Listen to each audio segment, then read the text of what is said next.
Hello everyone, am I audible to everyone? मुझे please बता दीजिए आवाज़ आ रही है मेरी? एक मिनट मुझे चेक कर।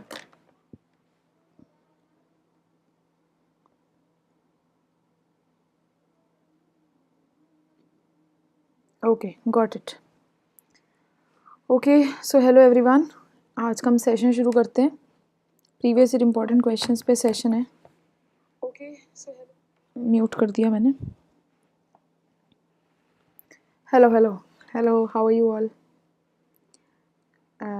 एक मिनट में शेयर कर देती हूँ एक बार इसे, ताकि बच्चे आ सकें। एंड जो भी आ रहा है, let me know whether my voice is audible और नॉट। प्रॉपरली ऑडिबल हूँ कि नहीं हूँ?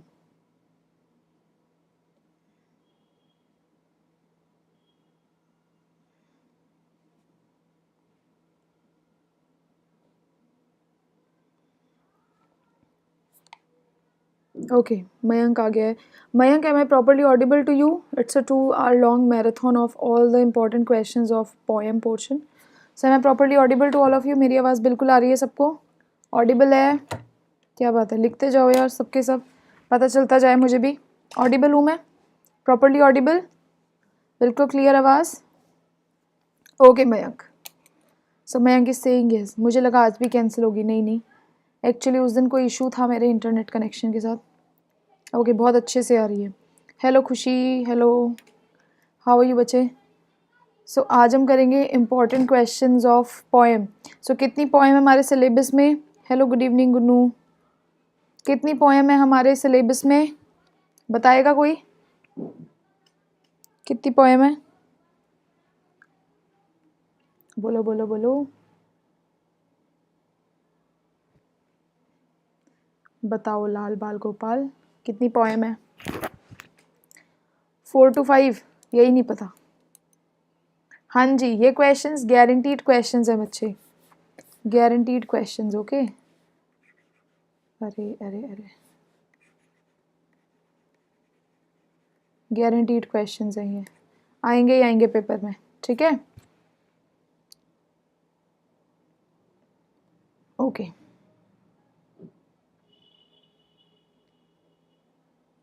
शुरू करें क्या सेशन? शुरू कर दे सेशन। काफ़ी बच्चे आ गए हैं, आई थिंक सेशन शुरू कर देना चाहिए। मयंक सब क्लियर है ना? ऑडियो वीडियो एक बार फिर से पूछ रही हूँ, क्योंकि then I will start with the session. Okay, let's start, let's crack it. चलो शुरू करते हैं। चलो, गुन्नू टेलीग्राम ग्रुप में भी शेयर कर देना, कोई आना चाहता है। So before I start, hello everyone, this is your educator Kriti Sharma. I am educator for CBSE class 12th. Right now I am one of the India's youngest educator. I am founder of channel Creative Learning. I am successfully running 3 YouTube channels. I am YouTuber with more than 1 lakh subscriber. I have taught over 1 million students, 7 million plus views on YouTube. I was honored by Chief Minister for securing 100% marks in CBSE class 10th, and I am currently pursuing my graduation, and I have 2+ year experience of teaching. Ma'am इसके PDF कहाँ मिलेंगे बच्चे? You have to take the screenshot, you have to take the screenshot, और you can join the Telegram link, group join कर सकते हो। Then only I be able to provide you the PDF। Okay, आगे शुरू करूँ? आगे start करें? ठीक है, अनअकैडमी प्लस के बारे में बता देती हूँ। Practice session, weekly mock test series and live test. So because of this pandemic everything is shattered हो गया है, कुछ हमें क्लेरिफिकेशंस नहीं है कि कहाँ से पढ़ना चाहिए, क्या चीज़ें इंपॉर्टेंट हैं। So I just want to make this thing aware कि आप in case if you are in trouble about your studies and about your education, तो अपने पढ़ाई को सफ़र मत होने दो, एंड मेक श्योर यार कि आप पढ़ाई को ज़्यादा सफ़र ना करके चीज़ों पे फोकस करो, शुरू करो। एंड इट्स वेरी इंपॉर्टेंट कि आप सब्सक्रिप्शंस ले सकते हैं, जहाँ पे जब आपको फ्री में इतने अच्छे मटेरियल हैं, तो when it comes to subscriptions you will be getting a proper guidance by the top mentors of India. So वहाँ से आपको काफ़ी हेल्प मिल सकती है. So you can take the subscription, these are the subscription plan. So सबसे पहले जो हम इंपॉर्टेंट क्वेश्चंस डिस्कस करने वाले हैं वो पोएम है my mother at 66. So is there anyone who can tell me what was there in this poem? इस पोएम में क्या था? My mother at 66, what the poem tells us about? किस बारे में थी? कोई मुझे बताएगा कि इस पोएम में क्या था? My mother at 66, what was there in the poem? या फास्ट? कांता दास, ओके. और क्या था बच्चे? ओल्ड एज, ठीक है, ओल्ड एज तो था. और विस्तस बच्चे मैंने कराया हुआ है, आपको देखना पड़ेगा, ना अकेडमी पे ही है, वो भी कराएंगे. Fear of losing her mother. Yeah, the basic theme was it's a poem in which we'll see a beautiful relationship between a mother and a daughter, and how daughter is afraid to lose her mother. किस तरीके से एक daughter जो है she is so afraid, हाँ, feeling of separation from her mother, and she is so afraid इस वजह से just because she does not want to get separated from her mother, अपनी मम्मा से separate नहीं होना चाहती. So this is all that we have discussed in this poem. Okay, आगे बढ़ते हैं बच्चे. The question number 1, and this is a very important question from this chapter. The question number 1 says, what do the poet's parting words to her mother signify? कि जो poet के parting words थे, what was the poet parting mother? See you soon, amma. You guys remember this? क्या बोलती है वो? parting words क्या होते हैं? See you soon, amma were the parting words. तो कहते हैं कि वो words क्या signify करते हैं. So the poet parting words of assurance and her smile provide a stark contrast to the old familiar fear of childhood. ठीक है? Her words and smiles are a deliberate attempt to hide her real feelings. So at that particular point of time, she was smiling. She has smile on her face. And what's the reason? What's the reason? Because she does not want to show her pain to her mother. वो अपनी मम्मा को pen नहीं दिखाना चाहती थी.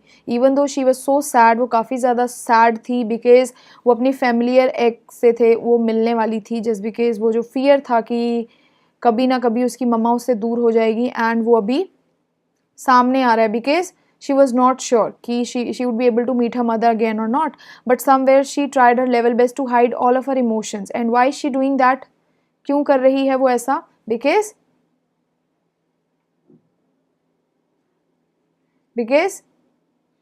she does not want to trouble her mother. वो अपनी मम्मा को ट्रबल नहीं करना चाहती थी. That is the reason she tried to hide all of her emotions. And वो अपने फेस पे क्या रखती है? एक स्माइल रखती है. ठीक है?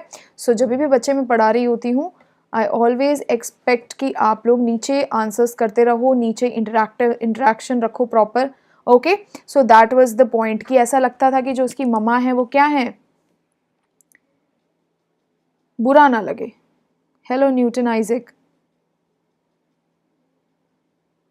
ठीक है बच्चे, आगे बढ़ते हैं. Next question, what kind of pain does Kamala Das feel in my mother at 66? कैसा पेन फील करती है? What kind of pain Kamala Das feel in my mother at 66? कैसा पेन होता है बच्चे? The pain of losing her mother. Okay, so the Kamala Das mother is an old and pale and her health is deteriorating.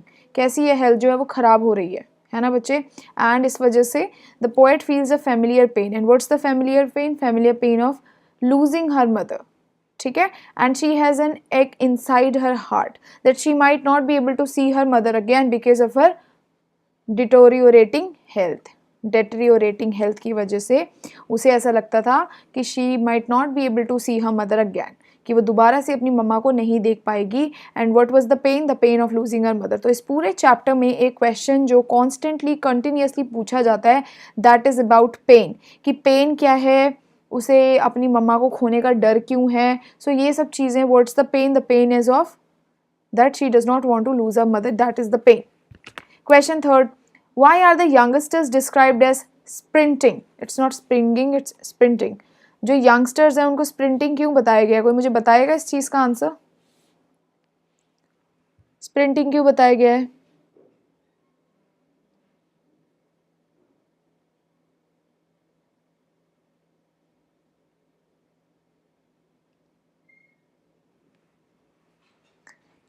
अभी जो हमारे education minister हैं उन्होंने कुछ बताया हमें? एजुकेशन मिनिस्टर का कोई नोटिस आया अबाउट योर बोर्ड एग्जामिनेशंस और थिंग्स लाइक दैट? कौन देख रहा था? मनीष ने सेशन देखा है। बच्चे कोई नोटिस दिया है मंत्री जी ने कब पेपर है? Is there any information from his side about your exams? कोई चीज़ें बताई है एजुकेशन मिनिस्टर ने कि पेपर कब होने वाले हैं? चलो ठीक है बच्चे, just wait. Okay Manish, don't worry about all this things. अभी एकदम से तो नहीं बताएंगे, obviously he will be talking about different things, then he will come to the conclusion. और ऐसा भी हो सकता है कि ना ही बताएं, तो just don't worry, whenever date sheet will be out you will get the notice. ऐसा तो है नहीं कि आपको नोटिस नहीं मिलेगा, so it's better not to focus there. हाँ अभी तो ऐसे ही चलेगा, तब तक के लिए पढ़ाई कर लेते हैं, एंड जब भी कोई नोटिफिकेशन आएगा दैन अकेडमी टीम इटसेल्फ वो सब आपको बता देंगे, ठीक है। चलो सो बच्चे बताओ, why the youngsters described as sprinting क्यों बताया गया यंगस्टर्स को? कोई बताएगा मुझे?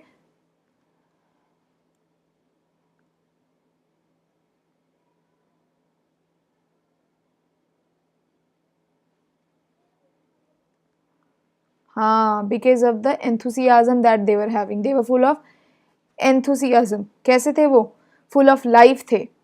They were very vigorous, they were full of life, they were energetic. But when it comes to the mother, she was pale, she was yellow, she was not that active.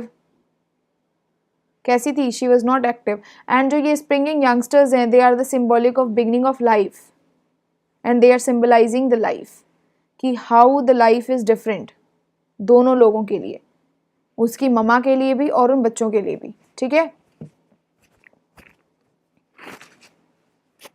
It happens बच्चे की not able to concentrate on topics, but it's very obvious कि date sheet तो आएगा ही आएगा, और जब भी डेट शीट आएगा डेट शीट पढ़ना पड़ेगा। ऐसा तो है नहीं कि डेट शीट नहीं आएगा, तो डेट शीट आएगा भी और आप लोग को मिल भी जाएगा। सो इतना ही बोलूँगी कि बच्चे I think there is no point कि आप एक ही चीज़ों को फोकस करते रहो। डेट शीट आना है उसकी कोई बात नहीं है, ज़रूर आएगा, टेंशन मत लो, ठीक है, चिंता करने की ज़रूरत नहीं है। अगेन यही क्वेश्चन है जो सबसे ज़्यादा इंपॉर्टेंट है, चाइल्डहुड फियर क्या है, ये बहुत ज़्यादा इंपॉर्टेंट क्वेश्चन है। So what was the Kamala Das childhood fear?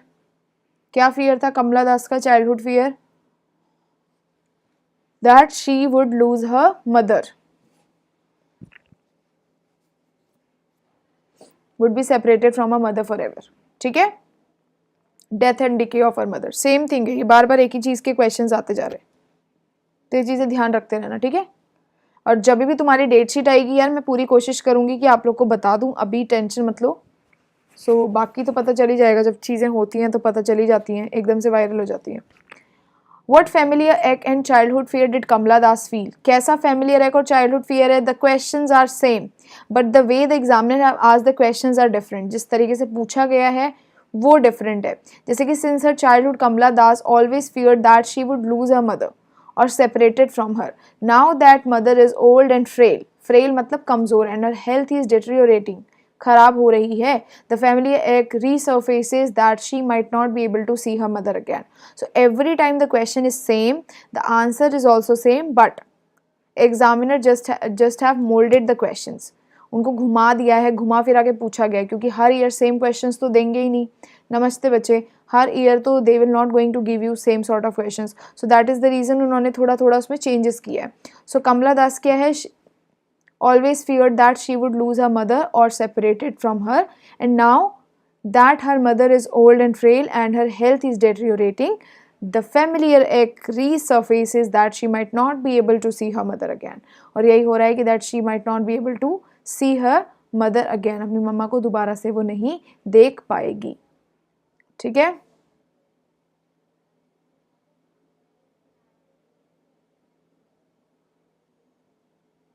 Okay, very good.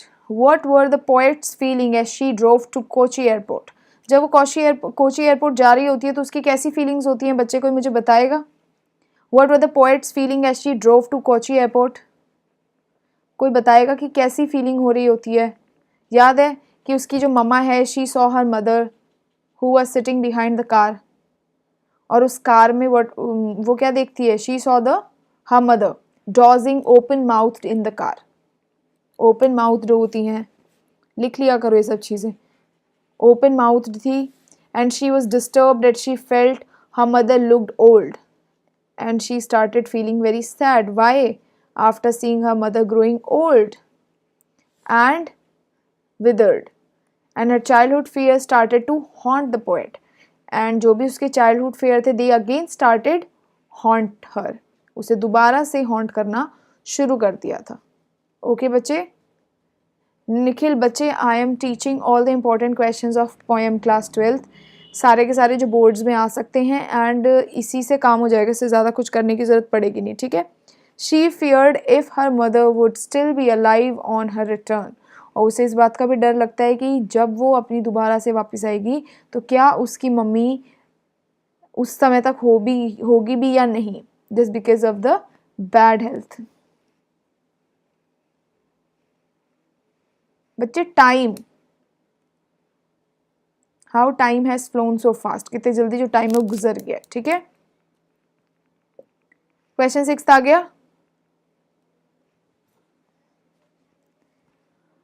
What are the young trees described as sprinting?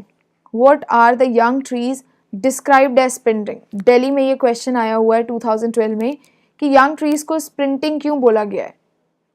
Young trees is described as sprinting. एक बच्चे ने अभी भी क्वेश्चन पूछा था, क्यों बोला गया है,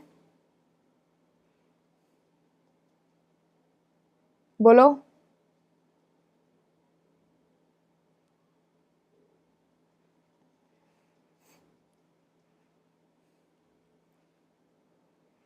Contrast with life. The young trees are sprinting, that is rushing past.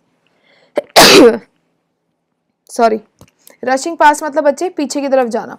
तो young trees are sprinting, that is rushing past the poet as she is traveling in a very far moving car.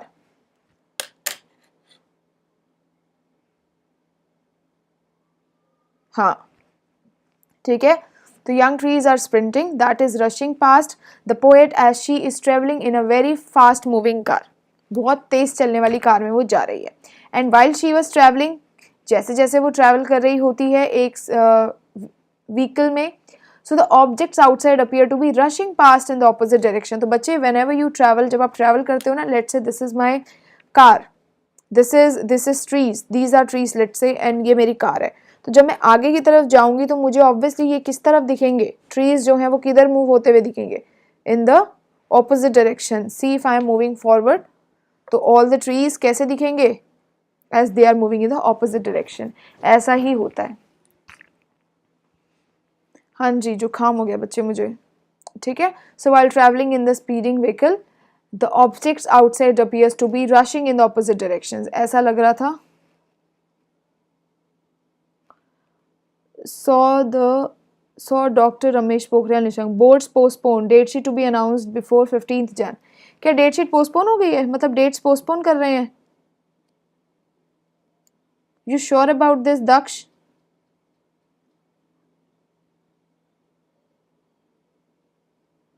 पक्का है ये?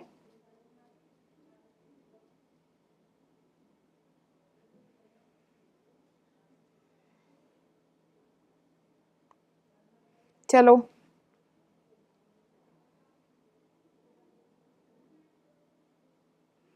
Feb में तो बच्चे नहीं होंगे ना, क्या कहते हैं, फेब में तो वैसे भी पेपर नहीं होंगे, फेब में तो कभी भी नहीं होते हैं, पेपर तो हमेशा मार्च में होते हैं। सो फेब का तो कोई वैसे भी सीन था ही नहीं बच्चे, फेब्रुअरी में तो वैसे भी नहीं होते हैं। जो मोस्टली जो एग्ज़ाम होता है बच्चा वो आपका होता है मार्च के टाइम में ही। फेब में तो ये है कि आपके जो प्रैक्टिकल एग्जाम्स हैं वो जैन में हुआ करते थे, तो फेब में थोड़े बहुत प्रैक्टिकल्स होते थे, एंड मोस्ट ऑफ द जो पेपर होते थे वो आपके मार्च में होते थे। सो आई डोंट थिंक सो कि पोस्टपोन होगा, बट लेट से अगर एजुकेशन मिनिस्टर ने बोला है तो मे बी हो सकता है, बट मेरे हिसाब से तो मार्च में पेपर होते हैं, फेब में तो कभी भी नहीं होते। फेब के एंड से स्टार्ट हो जाते हैं, ये आप बोल सकते हो। वो भी लास्ट ईयर हुआ था कि फेब के टाइम पे स्टार्ट हो गए थे।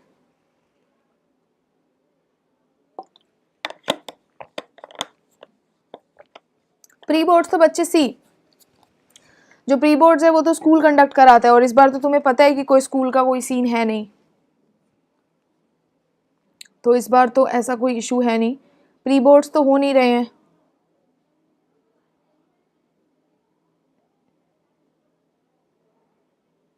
ओके संचित, चलो। तो क्या है स्प्रिंटिंग ट्री, स्प्रिंटिंग वर्ड क्या सिग्निफाई करता है? स्प्रिंटिंग ट्रीज क्या सिग्निफाई करता है बताओ?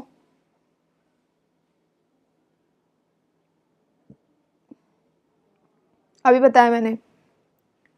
रशिंग पास्ट यानी कि moving in the opposite directions. While traveling, speeding vehicle, the objects outside appear to be rushing in the opposite directions. ऐसा लगता है कि वो क्या कर रहे हैं, पीछे की तरफ दूसरी डायरेक्शंस में मूव कर रहे हैं, ठीक है। And these are the stark contrast to the positive old lady sitting inside the car. Okay,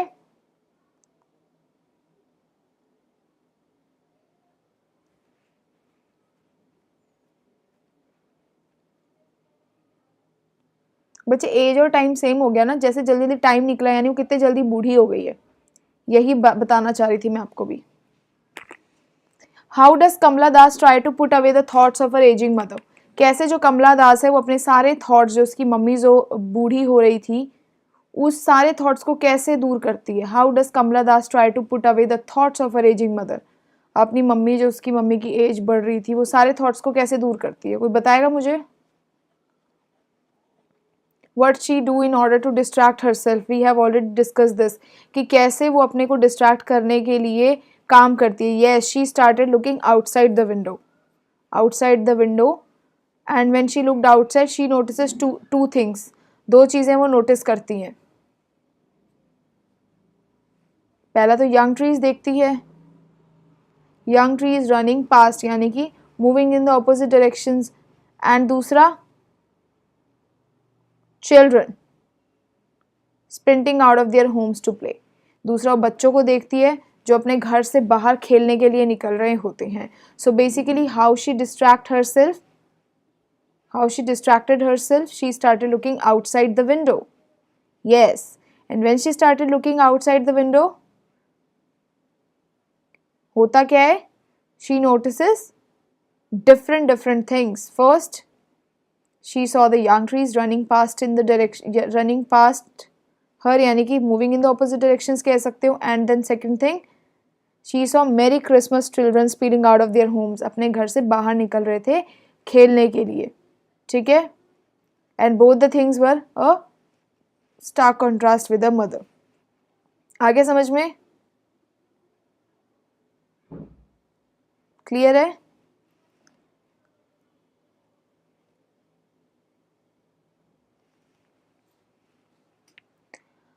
Why has the poet's mother been compared to the late winter's moon? Late winter's moon से क्यों compare किया गया poet की mother को?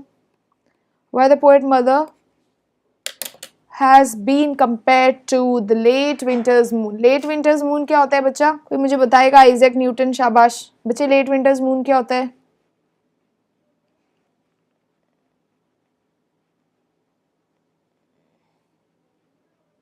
late winter's moon. So the winter season is a traditional symbol of death. जो तो जब भी ठंड का सीजन होता है, it's a traditional symbol of death and moon, especially if it is pale.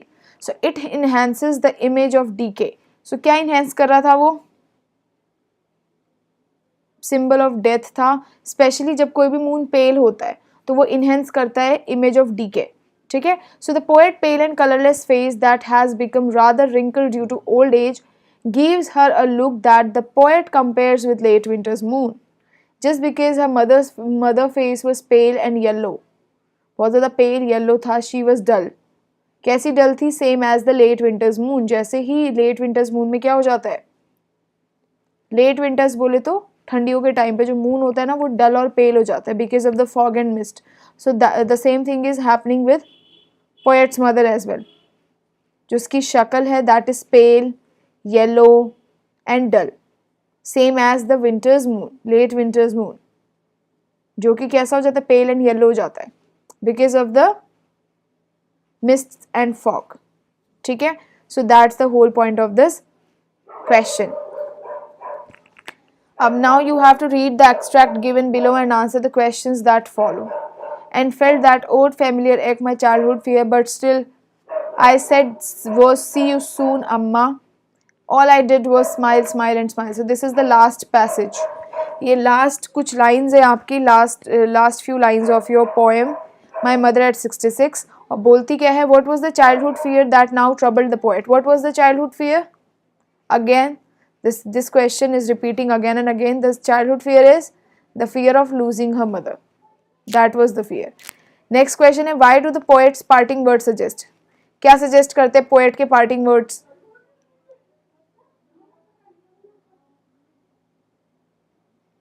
Poet के पार्टिंग वर्ड्स क्या सजेस्ट करते हैं?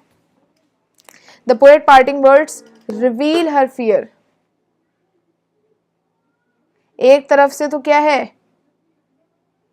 She will see her mother soon, but एक तरफ से तो शी इज सेइंग कि सी यू सून अम्मा, मैं आपको जल्दी मिलूंगी, बट एक तरफ से शी इज एंशियस, बहुत ज़्यादा एक्साइटेड और एंशियस है, उत्सुक है जानने के लिए,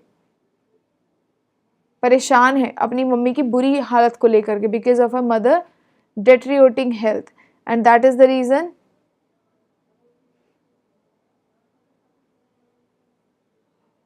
क्या सोच रही है वो? फियर कि that she might not be able to see her mother again, कि वो दोबारा अपनी मम्मा को नहीं देख पाएगी. So that is the reason बोला गया है कि जो पोएट के जो पार्टिंग वर्ड्स है जहाँ पे वो कहती है ओके सी यू सून अम्मा, वो क्या रिवील कर रहे हैं बच्चे? वो हमें फियर रिवील कर रहे हैं. ओके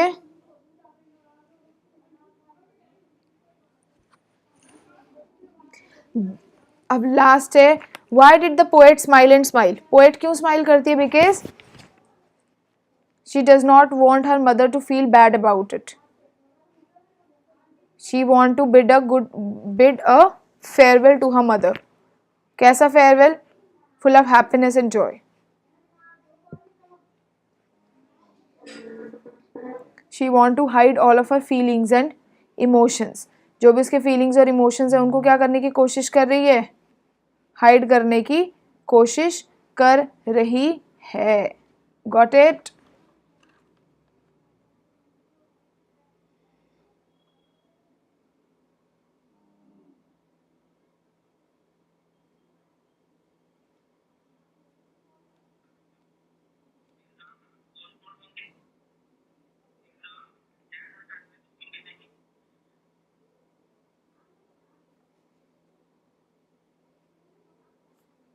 ओके बच्चों, सो अभी मुझे नोटिस आ गया है कि जो एग्ज़ाम्स है वो जैन और फेब में नहीं है और अब वो पोस्टपोन हो चुके हैं. ठीक है, सो जैन और फेब में नहीं है, पोस्टपोन हो गए हैं. बट कब के लिए पोस्टपोन हुए हैं वो I can not say anything कि कब तक के लिए पोस्टपोन किए गए हैं. But education minister will definitely come live again before 15th of January. You will be able to know about your date sheet and everything. तो टेंशन नहीं लेना है, बहुत जल्दी आपको एजुकेशन मिनिस्टर बता देंगे कि आपकी जो डेट शीट है वो कब आने वाली है. मैंने भी अभी देखा था, तो इतना बोल दिया गया बच्चे, कब होंगे ये नहीं बताया, इतना बताया गया है कि जैन और फेब में नहीं हो रहे. यानी कि now you have 2 months to prepare for your examinations. 2 महीने हैं, जैन और फेब में तो नहीं हो रहे हैं. Got it? जैन और फेब में नहीं हो रहे हैं तो मोस्ट प्रोबेबली इट्स पॉसिबल कि वो कैसे हो जाए, मार्च में हो जाए. क्योंकि अगर मार्च में भी नहीं हो रहे होते तो वो क्लियर बता दिया जाता ना कि नहीं मार्च में भी नहीं कर सकते. सो क्योंकि बताया नहीं गया है तो इसीलिए मार्च में हो सकते हैं. और मेरे को जहाँ तक लगता है कि 80% चांसेस है कि मार्च में बोर्ड एग्जाम्स आपके कंडक्ट हो जाएंगे. सो इस चीज़ के बारे में टेंशन नहीं लेना है. और अभी जैन और फेब अभी आपको टाइम मिल गया 2 महीने का और. इट्स लाइक वरदान की तरह है, तो पढ़ाई वढ़ाई कर लेना जो भी टाइम पास कर रहे थे अभी तक.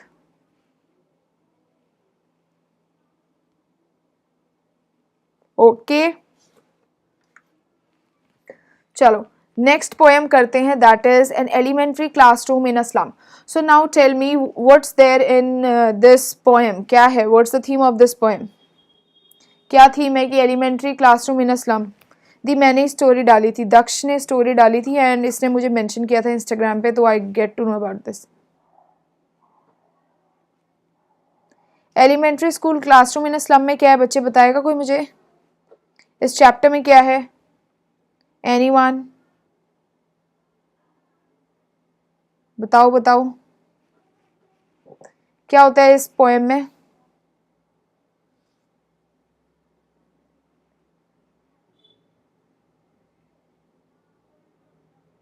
स्कूल्स जो स्लम में है, very good. And how the schools in slum areas are different from school in city areas. And हाँ, एंड उनकी बहुत ज़्यादा कंडीशंस ख़राब है. And their future is dull. Very good, very good Isaac Newton, very good. Malnutrition बच्चे हैं versus powerful society, very good Mayank. And poet is very sad. Future painted with fog, that's nice, very good. और क्या लिख सकते हो? Very little facility, या problems faced by slum children.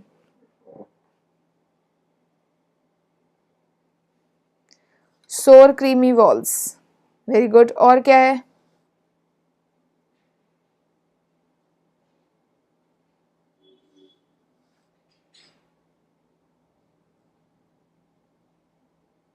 दक्ष कल ही paper दे के आए बच्चे. How was your paper then?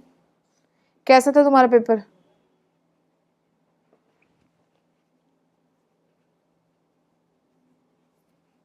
School works on donations, yes. जो सारा का सारा स्कूल है वो डोनेशन पे चल रहा है. लोग डोनेशन देते हैं एंड उसी वजह से जो स्कूल है वो सारा का सारा डोनेशन इकट्ठा करके, ओके ओके, उसी डोनेशन को इकट्ठा करके स्कूल चल रही है. ठीक है.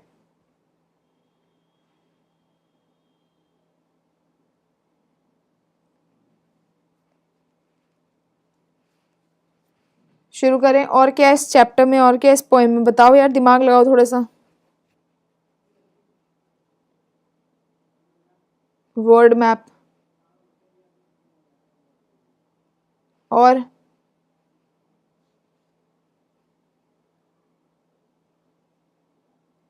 बताओ बताओ, बोलो. शेक्सपियर को ईविल बोला गया है. चलो शुरू करते हैं. सो बच्चे क्वेश्चन नंबर 1 है, देखो एक्सट्रैक्ट है, आपको वो पढ़ना है और आंसर करना है. On the sour cream walls donation Shakespeare's head, cloudless at dawn, civilized home riding all cities, belled flowery Tyrolese valley, open handed map. So आपको क्या है? Awarding the word it's word. So name the poem. कौन सी poem है ये? Very good Daksh, शाबाश. So Daksh is very well prepared with all these things. काफ़ी अच्छे से उसने प्रिपरेशंस करी हैं. बताओ मुझे, what's the name of the poem? An elementary school classroom in a slum. So what are the donations on the wall? Wall पे क्या क्या डोनेशंस है? What are the donations on the wall? बताओ. तुम्हें बताया हुआ भी बच्ची के, देखो. सो डोनेशंस क्या है? Painted with the help of donations. Donation से भरी पड़ी है. और उस डोनेशंस में क्या है?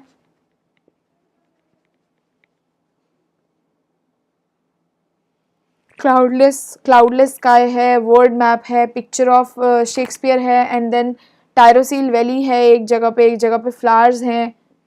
But that world is totally different from their world. उनके वर्ड से ये वर्ड टोटली डिफरेंट है.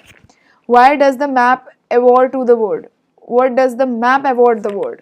क्या बताता है map? The map awards the world with beautiful bounties created bye God. जो गॉड ने जो भी ब्यूटिफुल बाउंटीज क्रिएट किए उसके बारे में बता रहे हैं. The poet mentions Tyrosil Valley because of its natural beauty, which the slum children are deprived of. So जो poet है वो अपनी टायरोसिल वैली के बारे में क्या बताता है? टायरोसिल वैली के बारे में बताता है because of its natural beauty. And poet ने टायरोसिल वैली को क्यों mention किया है? Because of the beauty. लिखा हुआ है ना कि why does the poet mention Tyrolese valley? क्यों mention किया गया बच्चे? The poet has mentioned these valley because of the beautiful nature, and the children are deprived of this thing.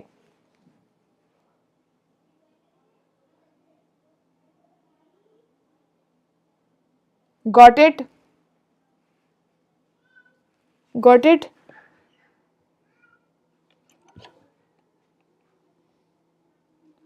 समझ आ गया सबको?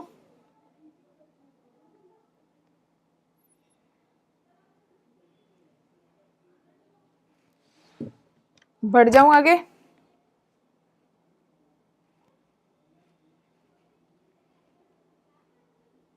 हाँ, very good Bhanu, very good. Next question देखो. How does the map on the wall tempt the slum children, किस तरीके से जो मैप है वॉल में वो स्लम चिल्ड्रन को टेम्प्ट करते हैं. How does the map on the wall tempt the slum children. The map on the wall show beautiful rivers, कैसे स्लम चिल्ड्रन को टेम्प्ट करते हैं, because they are living in a very bad place, stinking place है, sour cream डल walls हैं, कुछ भी अच्छा नहीं है. सो जो भी चीज़ें, जो भी डोनेशंस हैं, जो वॉल्स पे ब्यूटीफुल चीज़ें लगी हुई हैं, वो कैसे स्लम चिल्ड्रन को टेम्प्ट करती हैं. So the map on the wall shows beautiful reverse, वो क्या दिखा रहे हैं, ब्यूटीफुल रिवर्स दिखाते हैं, माउंटेन्स हैं, वैलीज हैं. Whereas the world of slum children only consists of dim lanes covered with lead sky. एक लेट स्काई और डिम लेन्स है और वो लोग वहाँ पे रह रहे हैं. लेकिन जो मैप है, जो वर्ड मैप है, वो क्या क्या दिखाता है, it shows beautiful reverse, mountains and valleys. But in reality the children जो हैं दे आर स्लम्स. लेकिन जो बच्चे हैं वो कैसे हैं, परेशान हैं. And why? Because of the dim lanes, and these lanes are covered with lead sky, and the beautiful word of the map is known to them. So the map just tempt them without giving an opportunity to live in the real world. So वो यही बता रहा है कि जो map है वो क्या देता है उनको, एक जो मैप है वो क्या दे रहा है उनको, वो एक केवल उनको टेम्प्ट कर रहा है about the outside world. But ऐसा कुछ होएगा नहीं. क्यों नहीं होएगा,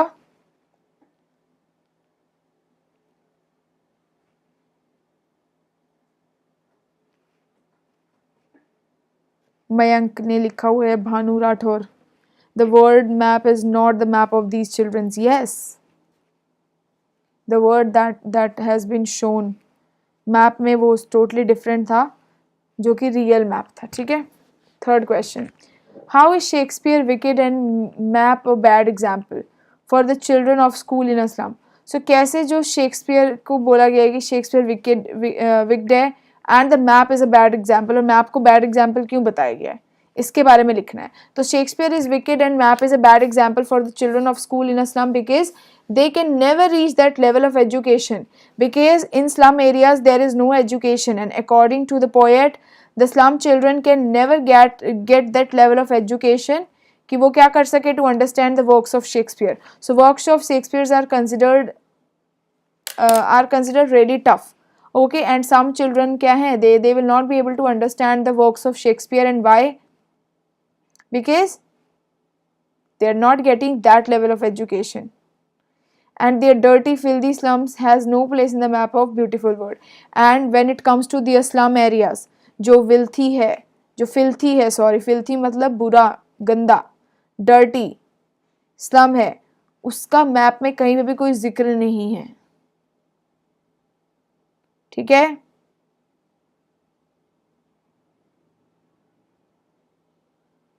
So Shakespeare is wicked and map is a bad example because the children in slum area do not get that level of education to understand the works of Shakespeare. और जो dirty and filthy slums है, ये सब चीज़ें क्या हैं, there is no place in the map of the beautiful world. बता दो राठौर और मयंक कहाँ गए बच्चे.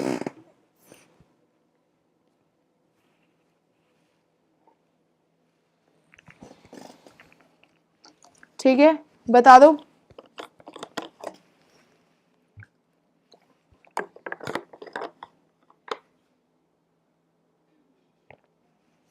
किधर गए बच्चे, सो गए सब.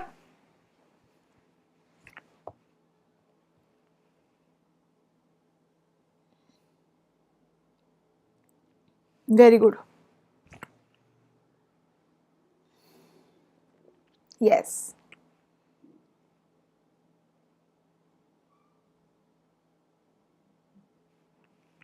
चलो नेक्स्ट क्वेश्चन बच्चे. क्वेश्चन 4 है, अगेन एक एक्सट्रैक्ट है, इसको हम पढ़ते हैं फिर से.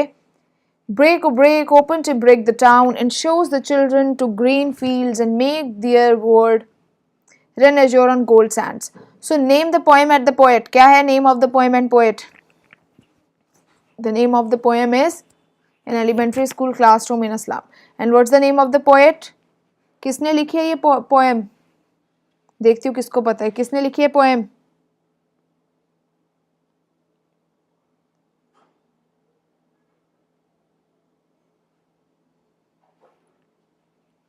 So, who are the children referred in these lines? Who are the children referred in these lines? किन बच्चों के बारे में हम इस लाइन्स में बात कर रहे हैं? Who are the children referred in these lines? बताएगा कोई?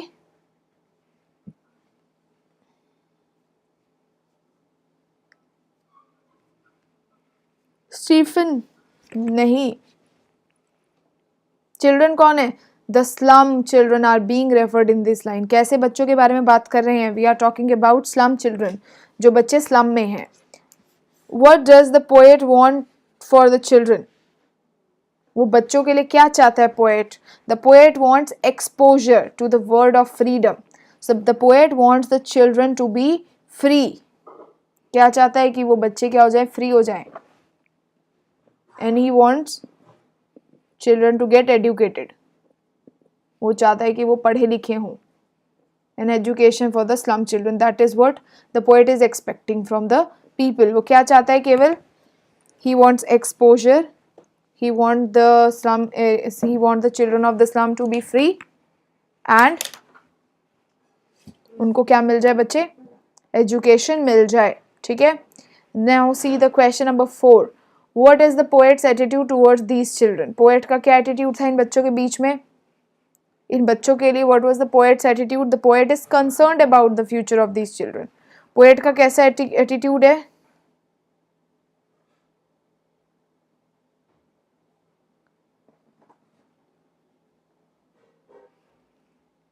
टास्क बार को क्या नहीं करते? पता नहीं बच्चे किधर से करते हैं।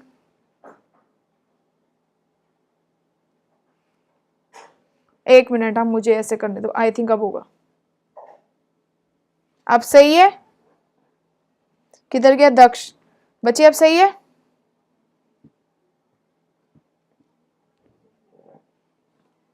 अब हो गया है शायद, है ना दक्ष? हो गया है? शाबाश। चलो, पोएट को किस चीज का टेंशन है? The poet is concerned about the future of these children and he has sympathetic attitude towards him. उनके लिए उसको सिंपैथेटिक एटीट्यूड है। चलो, क्वेश्चन नंबर 5 देखो बच्चे, दोबारा से स्टेंजा क्या लिखा है कि at back of the dim class one unnoted sweet and young है। His eyes live in a dream of squirrel game in the tree room other than this. So एक हमने याद किया था, एक चीज हमने याद की थी। याद है कि हमने देखा था कि एक अननोटिस्ड बॉय है जो स्लम उस क्लासरूम में सबसे पीछे बैठा है एंड वो क्या कर रहा है? वो पढ़ नहीं रहा है। वो क्या कर रहा है? वो पढ़ नहीं रहा है। वो क्या कर रहा है? बल्कि पढ़ने के बजाय वो किस चीजों पे फोकस कर रहा है? पढ़ने के बजाय वो क्या करता है? बाहर देख रहा होता है। वो क्या कर रहा है? स्क्विरल को नोटिस कर रहा है।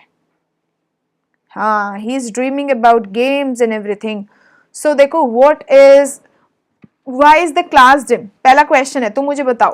पैरा तुम्हारे सामने लिखा हुआ है। नाउ टेल मी कि क्लासरूम डिम क्यों है? Why the classroom is dim? Let's see कितने बच्चे बता पाते हैं कि क्लास डिम क्यों है। कोई बताएगा मुझे? देखती हूँ मैं। तुम्हें पैसेज आगे लिखा हुआ है क्योंकि बच्चे आपको पेपर में ऐसे क्वेश्चंस आते हैं। पैसेज आ जाएगा और आपको बोलेगा क्वेश्चंस लिखो। तो क्लासरूम डिम क्यों है? Because of the sour cream walls, because there is no proper lighting. Very good Daksh. केवल दक्ष ने आंसर करना है क्लास में। Sour cream walls. Okay Isaac Newton. और बताओ क्यों डिम है बच्चे? वो लाइट नहीं है and vibes are also negative. So see the class is dim because it is poorly lit. क्यों है वो पुअरली लिट है? वहां पे उजाला नहीं है। ठीक है।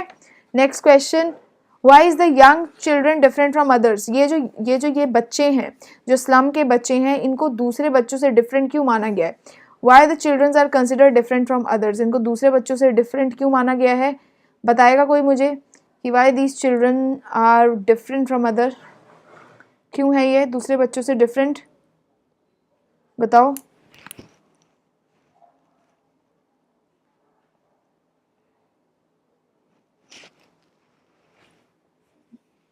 They are unable to persuade their hobbies.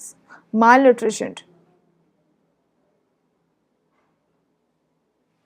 देखो, the young children is different from others because his eyes sparkle with dreams about their future. Because उनकी जो eyes हैं वो क्या है, sparkle हैं, वो कुछ करना चाहते हैं. Dreams about their future, वो अपने future के बारे में बातें सोचते रहते हैं. दूसरा वो malnutrition है, वो तो अलग factor है. So what is he doing? What is he doing? किसके बारे में बात करें? Who is he? कोई मुझे बताना चाहेगा what is he doing, मतलब he किसके बारे में बोला जा रहा है कि वो क्या कर रहा है? Who is he in this stanza? शाबाश. he कौन है stanza में? देखो जरा कितना ध्यान दे रहे हो तुम क्लास में. Who is he in this stanza?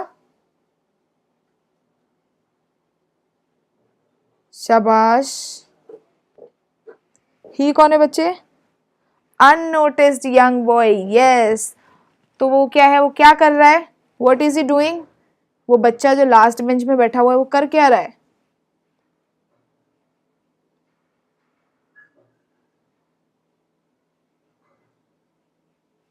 वो बच्चा क्या कर रहा है? He is trying to live his dreams in a frolic and a happy place which is stark contrast to the dingy classroom. यानी कि क्लासरूम वॉज टोटली डिंजी, कुछ भी वहाँ पे अट्रैक्टिव नहीं था, बट वो बच्चा क्या करना चाहता है? He is been dreaming about his life. बाहर खुशियाँ देख रहा था, वो स्क्विरल को नोटिस कर रहा था. ठीक है. सो यहाँ पे देखो लास्ट है कि what is a tree room. Room क्या है? The room refers to hollow in a tree. Tree room मतलब The room refers to the hollow in a tree where a squirrel takes shelter. Tree room मतलब का एक tree में ना एक ऐसा पेड़ होता है. देखो ये सपोज पेड़ है, तो यहाँ पे क्या होता है? होल होता है ट्री में ऐसे. यहाँ पे क्या होता है? चीजें रह रही होती हैं.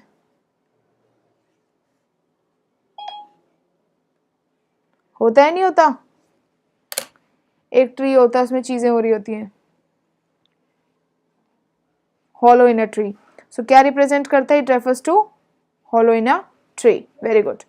Question 6 देखो. Far far from gusty waves these children faces like rootless weeds, the hair torn round their pillow, the tall girl were weighed down head. Who are these children? ये बच्चे कौन हैं? Again these are the children from slum. कौन से बच्चे हैं ये? This is the third time ये हमारा same question आ रहा है. Who are these children? कौन है ये? Elementary school classroom in slum.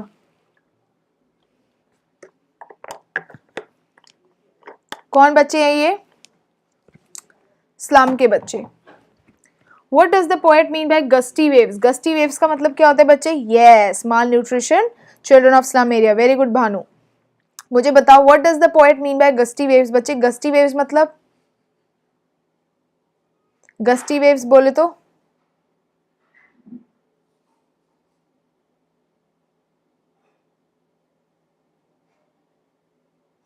Gusty waves क्या होता है? गस्टी वेव्स का मतलब सी यहाँ पे बोला गया है by the phrase gusty waves the poet means that these children do not enjoy their childhood freely in mainstream society. They are deprived of energy and vitality of being better live conditions.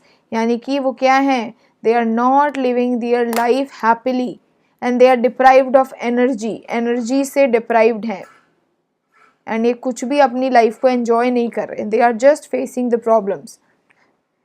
What has possibly weighed down the tall girl's head. जो tall girl थी हमने discuss किया था कि एक जो tall girl थी उसका जो हेड है वो वेट डाउन है. यानी कि जो टॉल गर्ल है उसका जो हेड है वो वेट डाउन है. वो हेड वेट डाउन क्यों है? कोई बताएगा मुझे? उस लड़की का हेड वेट डाउन क्यों है? Because of the responsibilities on her. Very good Isaac Newton. बच्चे क्यों है?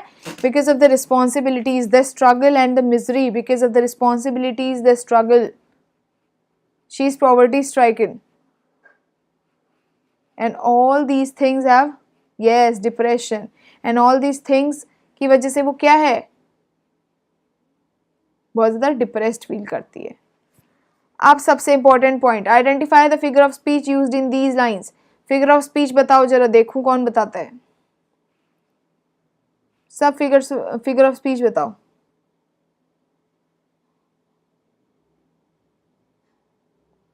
सिमिली कैसे हुआ? जिन्होंने भी सिमिली बोला है वो सिमिली कैसे है बताओ?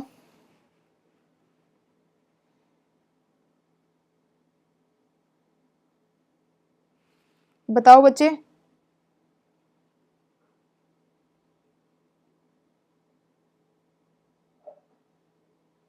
मयंक मेटाफर बोल रहा है। जो भी आप बता रहे हो फिगर ऑफ स्पीच उसको मेरे को उसको सेटिस्फाई भी तो करो ना कि क्यों है वो। I also want the reason कि वो वाला सिमिली वो सब मेटाफर क्यों है, बताओ।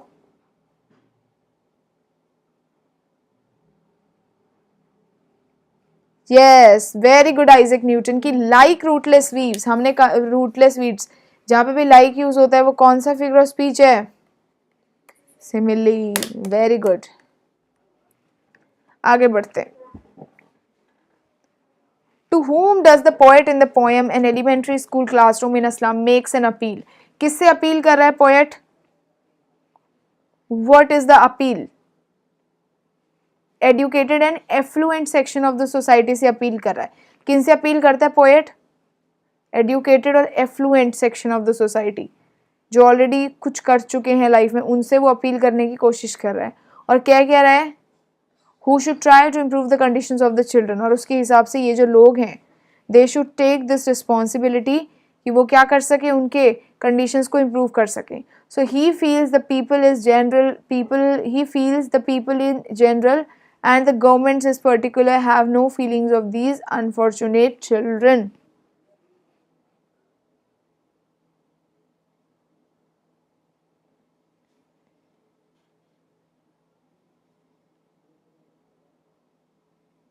हो गया?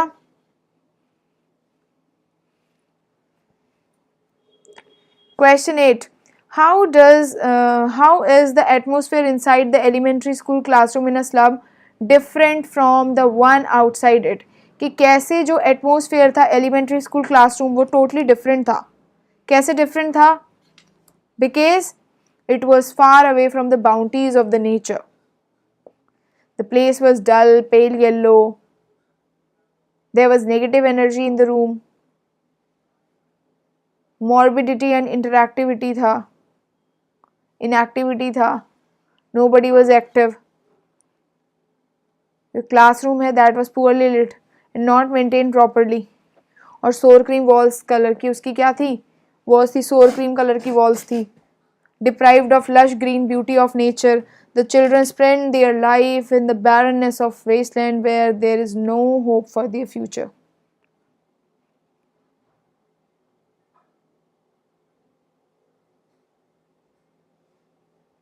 ठीक है? They were living in dingy cells.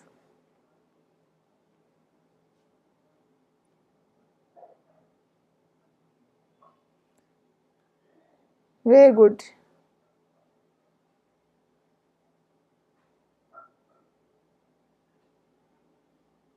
हो गया सबका?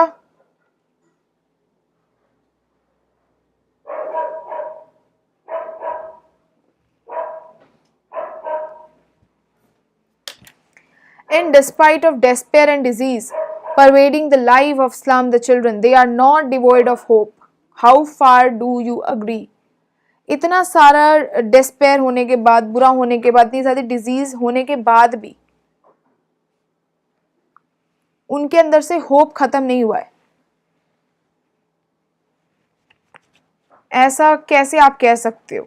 तुमने देखा था कि nobody was happy, कोई भी खुश नहीं था, बट फिर भी उनके अंदर से yes, they all are courageous, they are not devoid of hope. उनके अंदर से होप नहीं खत्म हुई थी because they fight the battle of life courageously like heroes whose victories are never celebrated. They are like heroes whose victories are never celebrated. Even though they are full of despair and disease, but still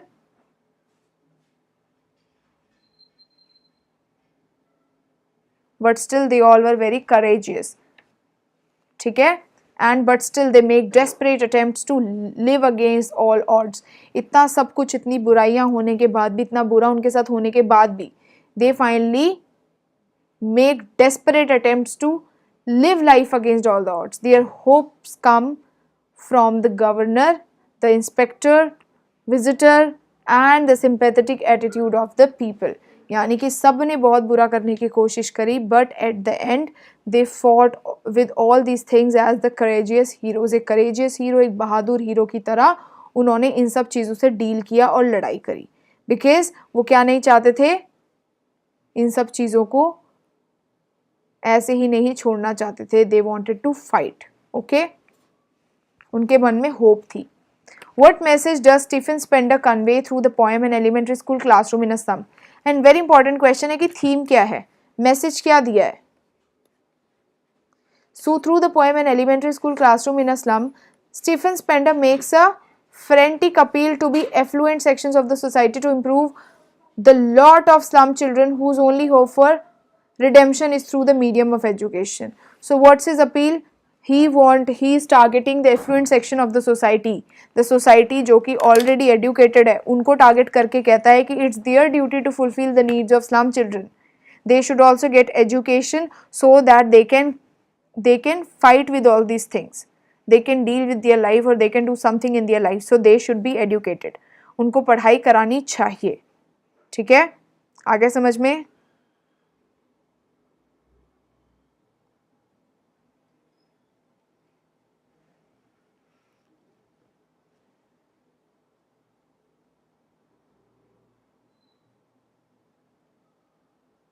They were struggling in their lives. Very good, Pintu Thakur. Kaushalya, hello बच्चे।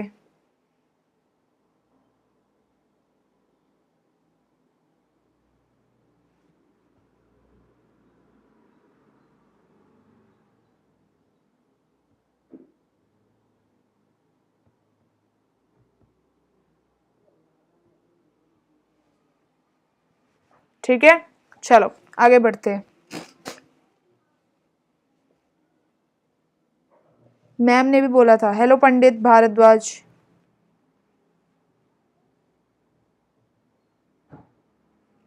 Next जो है that is keeping quiet. कौन सा chapter है? Keeping quite.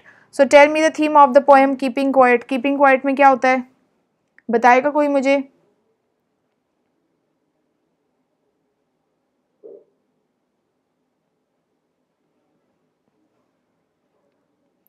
Let's see कितने बच्चे बताएंगे। Keeping quiet में क्या है बच्चा? पीस। इंट्रोस्पेक्शन। इंट्रोस्पेक्शन यानी कि यहाँ पे पोएट चाहता है कि जितने भी लोग हैं, he want every one of us to be quiet for some time, and उस टाइम पे हम क्या करें? इंट्रोस्पेक्ट करें। हाँ जी, हम क्या करें? इंट्रोस्पेक्ट करें। और इंट्रोस्पेक्ट करने से क्या होगा? We will be able to, हाँ, लुक आफ्टर आवर वर्क। हम म्यूचुअल अंडरस्टैंडिंग्स बढ़ेगी हमारी लोगों के साथ। ये सब चीज़ें होती हैं कीपिंग क्वाइट चैप्टर में। तो क्वेश्चंस देखते हैं। So what will keeping still help us achieve? तो अगर हम चुप होते हैं, if will be quiet for some time, so what will be able to achieve? हम क्या अचीव कर पाएंगे? So counting up to 12 and keeping still will help us to introspect upon the kind of turmoil we have created in the world with our mindless actions. जो भी कठिनाइयाँ, जो भी मुश्किलें हमने इस लाइफ में क्रिएट कर ली हैं, उन सब से हम क्या कर पाएंगे? we'll be able to deal with all those things, and this will be an exotic moment. Exotic moment, something that is very rare and happens very rarely. So exotic means something very rare. तो कहता है कि this will be an exotic moment during which we'll experience a sense of bonding. And जब भी सारा word silent होगा, जब कोई भी कुछ नहीं बोल रहा होगा, so it will be considered as an exotic moment जहाँ पे we'll experience a sense of bonding with one other. We'll be able to make strong bonds with one another and it will give us an opportunity to understand each other better. हम सब एक दूसरे से discuss कर पाएंगे. Will be able to help one another, will be able to make some strong bonds with one another, help us to achieve the peace in the world. We'll be able to introspect on what we are doing and to whom we are harming. Yes, very good Pintu Thakur. शाबाश. Next question देखते हैं. Why does Pablo Neruda want us to count till 12 and keep still? क्यों चाहता है वो हम शांत रहें? The same question. Why he wants us to be quiet? Because he wants to introspect our actions.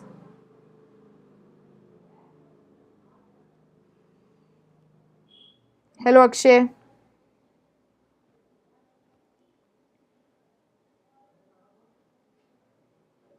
वो चाहता है कि हम इंट्रोस्पेक्ट करें and when we will do this it will be an exotic moment. Exotic moment मतलब something that is very rare and happens rarely. Okay, question third same ही question था. How would keeping quiet affect the life in and around the sea. So अगर हम शांत रहेंगे so what will be its impact, जो क्या impact होगा उसका हमारे लाइफ में, और सी के अराउंड जो लाइफ है उसमें क्या अफेक्ट होगा. देखो क्या लिखा है, जो fisherman who are responsible for endangering marine life would be get chance to realize that they are harming the whales who are on the verge of extinction. तो जब भी जो भी मछुआरे होते हैं जो मरीन लाइफ में जा कर के क्या करें, मछली पकड़ रहे हैं, चाहे वो शार्क है चाहे वो कोई भी बड़ी मछली है, उन्हें पकड़ रहे हैं, तो जब सब क्वाइट हो जाएंगे, when everyone will be quiet, that time the fisherman will also get some time to think कि how the fisherman is harming the whales who are on the verge of extinction, जो बिल्कुल ख़त्म होने वाली हैं, extent होने वाली हैं, कैसे वो उनको डिस्ट्रॉय कर रहा है. So man who gather salt from the sea. और ऐसे ही लोग, सी का क्या अफेक्ट होगा, पहला तो फिशरमैन रियलाइज़ करेगा अपनी मिस्टेक की, how is responsible for endangering lot of species. And दूसरा चीज़, the man who gathers the salt, जो यानी कि सॉल्ट यानी नमक को इकट्ठा करता है सी से, would also get a chance to reflect on the pain. He will also get a chance to reflect on the pain they are causing to their hands. तो जब भी आप नमक बच्चे क्या कर रहे होते हो, गैदर कर रहे होते हो ना सी में, तो नमक आपके जो हाथ है ना उसको क्या कर लेता है, इंजर कर लेता है, यानी कि वुंड हो जाता है. तो कहता है कि then he will be able to look after his wounds, जो भी पेन है जो भी दर्द है उसको देख पाएगा, क्योंकि तब सब लोग अपने शांत रहेंगे, कोई भी कोई काम नहीं कर रहा होगा. उस टाइम पे एक फिशरमैन को टाइम मिलेगा कि वो अपने अंदर ये चीज़ रियलाइज कर सके कि how he is harming the whales and he is harming the marine life. And जो सॉल्ट गैदरर्स हैं उनको भी टाइम मिले for themselves to look after their injured hands और to look after their wounded hands. ठीक है, clear है.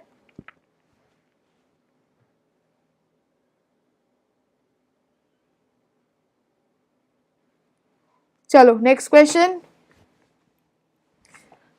What does the poet want us to do in the poem?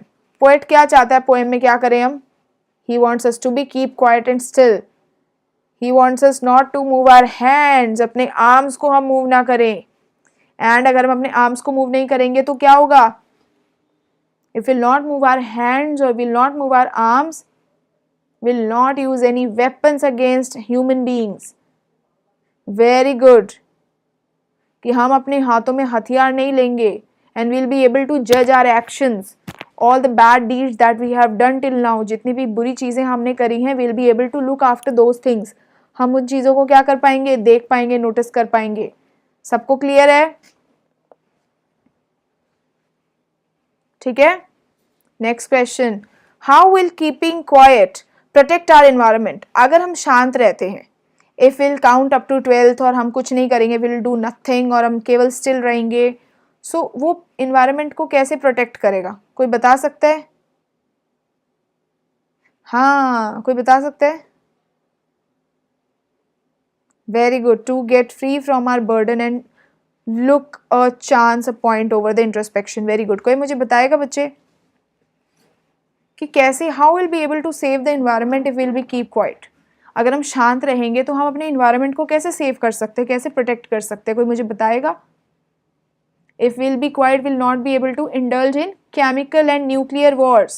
अगर सब शांत रहेंगे तो there will be no war in the world.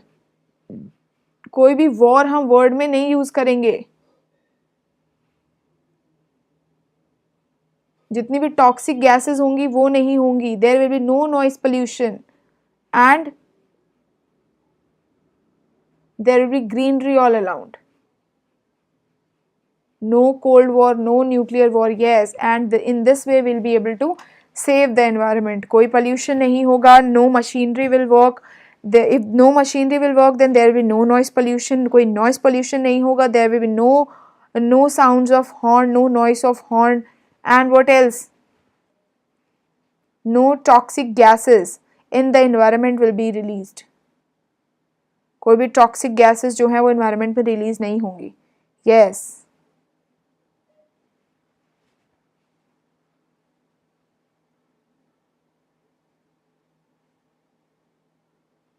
ठीक है. हेलो मधिया. आगे बढ़ते हैं. Question 6. What is life is what is all about. How is keeping quiet related to life? Life is what is all about. क्या बोल रहा है वो देखो. Very good. There will be no harmful effects on the environment. Very good, Pinto.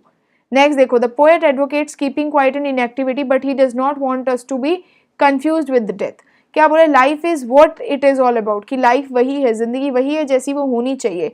यानी कि जब हमें पोएट कह रहा है to be quiet for some time, that time he does not want to say complete inactivity. He does not want us to get confuse with complete inactivity. मतलब वो हमें केवल शांत रहना चाहता है. वो ये नहीं कहना चाहता है कि हम अपने आप को क्या कर लें, हम अपने आप को हार्म पहुँचा करके ख़त्म हो जाएं और हम मर जाएं. He is not expecting this from us. He just want us to be quiet. And life is an ongoing and continuous process. वो कहते हैं लाइफ एक ऑनगोइंग एंड कॉन्टिन्यूस प्रोसेस है.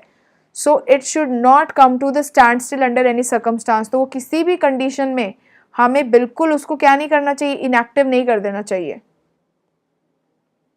There should be peace. That is what's the point of the introspection, की there should be peace and people pursue their goal single mindedly and their lifes keep on moving. और वो क्या करते रहते हैं, उनकी life जो है वो चलती रहती है. He does not want us to get confused with complete inactivity. He is not expecting कि हम complete inactive होता है. What he wants us to be quiet for some time so that we can introspect. And whenever we'll introspect, we'll be able to look after our bad deeds. And उतने time में we will not harm the environment.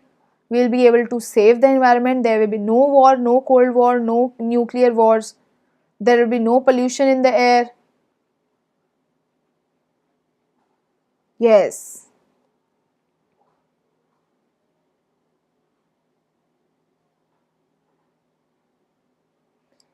Didi, what happened when you realized 10 CGPA is equal to 95 and not 100%? बच्चे मतलब? Yes बच्चे, we know that board exams postponed, but अभी dates आई नहीं हैं.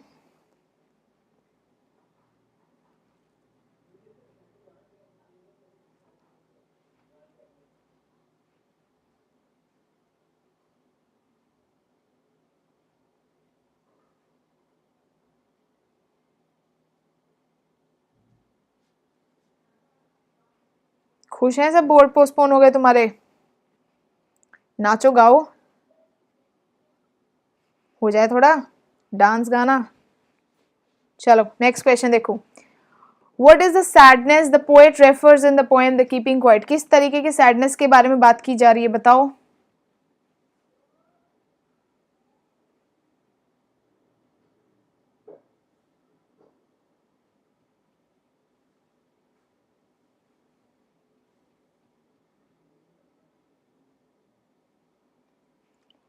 बच्चे it's about grades ना. सो जब भी टीचर आपको मार्क्स दे रहा होता है तो वो मार्क्स फुल ही होते हैं.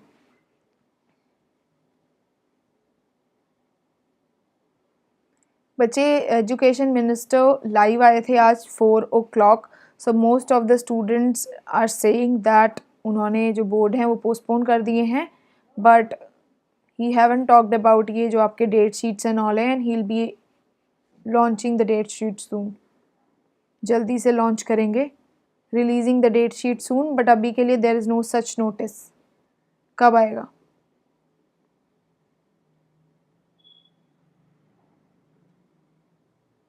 कूल. तो सैडनेस, किस सैडनेस के बारे में बात हो रही है? The sadness that poet refers in the poem keeping quiet is the sadness of never understanding one self and nature. So people are very selfish and they think only about themselves. Very good Pintu.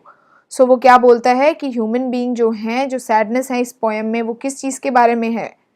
For not understanding themselves. कि ना तो हम खुद को समझ पाते हैं और ना ही हम नेचर को समझ पाते हैं. So basically we are compromising with both ourselves and the nature. ठीक है.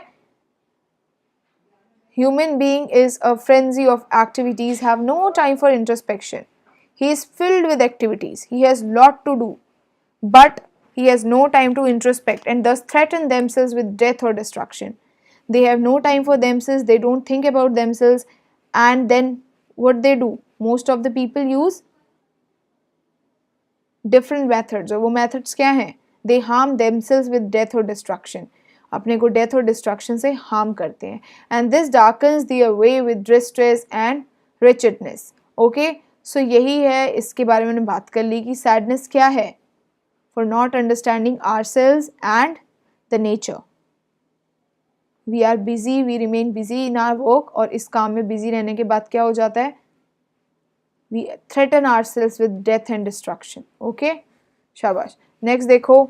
What is the exotic moment that the poet refers to in the Keeping Quiet? What's the exotic moment? The exotic moment will be when mankind will be free from greed, cruelty, harmful actions. When everyone will be quiet. When everyone will be quiet, there will be no war. There will be no jealousy. There will be no cruelty against each other. There will be no greed. And unnecessary rush and noise है. वो क्या है? जिसने unpleasant कर लिया था पूरे surroundings को. ये सब क्या हो जाएगा? ख़त्म हो जाएगा. The poet wishes the noise of engines and machine should not seize.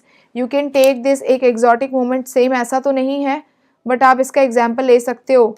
22 मार्च, जब पूरे इंडिया में लॉकडाउन लगा था, when no one was allowed to go out. Do you remember this event? Do you remember this 22 March? Complete lockdown था जब India में. No one was allowed to go out. कोई गाड़ियाँ नहीं चल रही थी. सारी दुकानें बंद थी. No machines were working. Everything was quiet and still.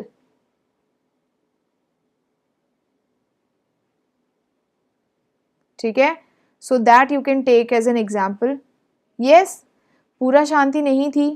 ऐसा नहीं था कि हम इंट्रोस्पेक्ट कर रहे थे, बट हम शांत नहीं थे. दैट वाज द डिफरेंस, कि हम उस टाइम पे बिल्कुल शांत नहीं थे. ऐसा नहीं था कि हमने अगर गए नहीं थे तो.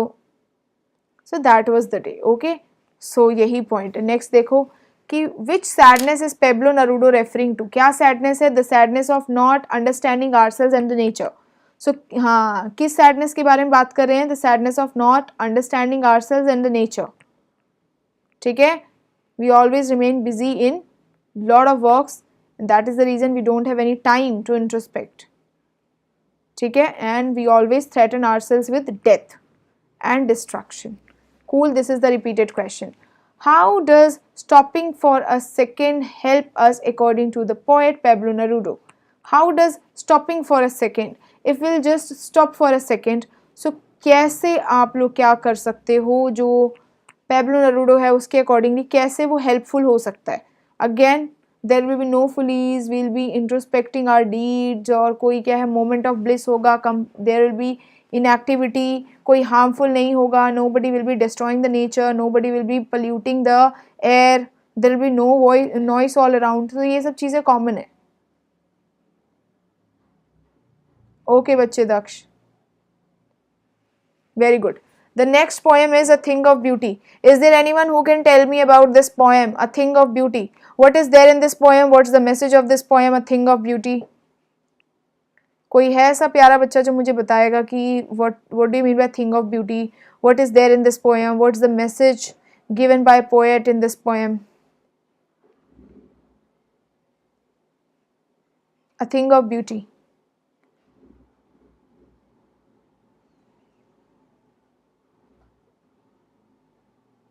बताओ.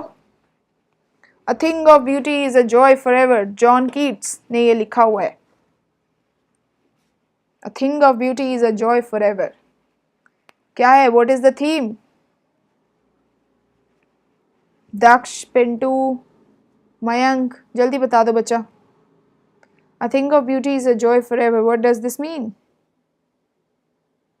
What's the theme?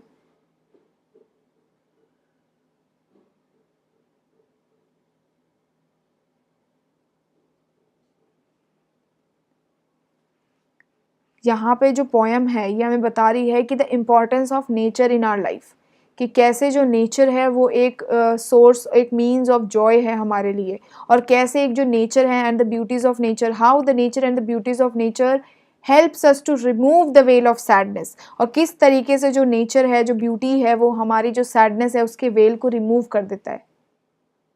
It will never pass into nothingness. शाबाश. So question 1, I mentioned the two things of beauty that Keats referred in the poem. So दो thing of beauty. So in this poem the Keats has mentioned a list of things of beauties, कि जो जो चीज़ें हैं जो कि thing of beauty में आती हैं, so उसने एक पूरी list बताई है. So यहाँ पे पूछा जा रहा है कि you just have to say two things of beauty जो refer की गई है. तो सबसे पहले जो चीज़ें थी that is lush green surroundings of meadows, it's all about the environmental beauty. Yes, lush green trees, meadows, daffodils, sun, moon, all these things are considered as the thing of beauty by John Keats. So you can write anything you want. Okay. Next is, how is the earth a source of life when all seems dead on it? So have you ever noticed this thing कि वो question पूछ रहा है कि कैसे जो earth है, how can we say that earth is a source of life when all seems dead on it? जब सबके सब उस पर dead दिखाई देता है, यानी कि the earth which is a source of life can teach us how new life emerges from the dead remains of ashes, because it never ends. Life is eternal. Life never ends. होता है ना कभी कभी की चीज़ें आपको ऐसी लगती हैं कि इन चीज़ों में कुछ भी नहीं है, everything is dead. Yes, when we are in a sad mood, nature is there to heal it. Very good, Isaac Newton. बच्चा, what's your real name? What's your good name बच्चा? ये काफ़ी अच्छे अच्छे आंसर्स लिख रहे हैं ये और दक्ष. What's your good name? Isaac Newton. He's a fan of Isaac Newton, I think.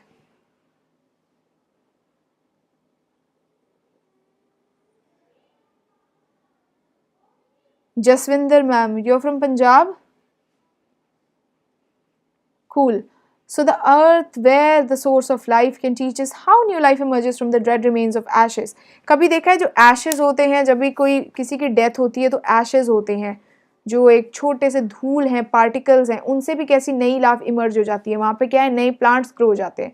So we mean to say that जो लाइफ है it is eternal and it's a continuous process, and the new life is believed to rise from the dead remains. और जब भी कोई dead remain है तो हम ऐसा नहीं कह सकते कि nothing will going to take birth from that. It is eternal and it's a continuous process. Even the dead remains can help us to even the dead remains are responsible for new life. Dead remains भी new life के लिए responsible हैं. Next question देखो, how do beautiful things influence our life? कैसे जो beautiful things हैं वो हमारी life को influence करते हैं. So beautiful things, how beautiful things influence our life? So whenever we are in a bad mood, let's say कि दक्ष अभी क्या है, जसविंदर ने बोला कि मैम मुझे बड़ा बेकार लग रहा है, और जसविंदर को मैंने एक ऐसे मौसम में बैठा दिया जहाँ पे सामने से स्नोफॉल हो रही है and the surroundings are very cool, बहुत ऑसम सा है. So how does he feel? कैसा फील होगा उसे?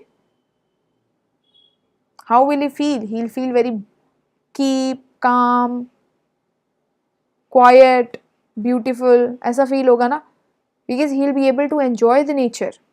बट यहाँ पे क्या है, तो दैट इज द पॉइंट कि how beauty influence the life of the people. So beauty influence the life of the people as it takes away all the sadness from our life. हमारी life से सारी sadness ले लेता है, and the nature gives us hope and joy. It gives us hope and joy. That is the reason the nature is considered as the best way to heal our sadness. Whenever you are sad, just spend some time outside. You will be able to heal yourself, or you will be okay. You will be better than before, at least. So whenever we think about a thing of beauty, it brings a smile on our lips and is a source of joy forever. So whenever we think about a thing of beauty, जब भी हम इस thing of beauty के बारे में सोचते हैं, it always brings a smile on our face. We always feel happy, and obviously a thing of beauty is a source of joy for ever. We always remain happy, we always feel joy. So that's the point. So how beautiful things influence our life? The beautiful things influence our life by taking away all the sadness and gloom from our life, or you can also write by removing the veil of sadness, or it sheds away all the sadness and gloom from our life. So these are the three ways to write down this answer, and it gives us hope and joy.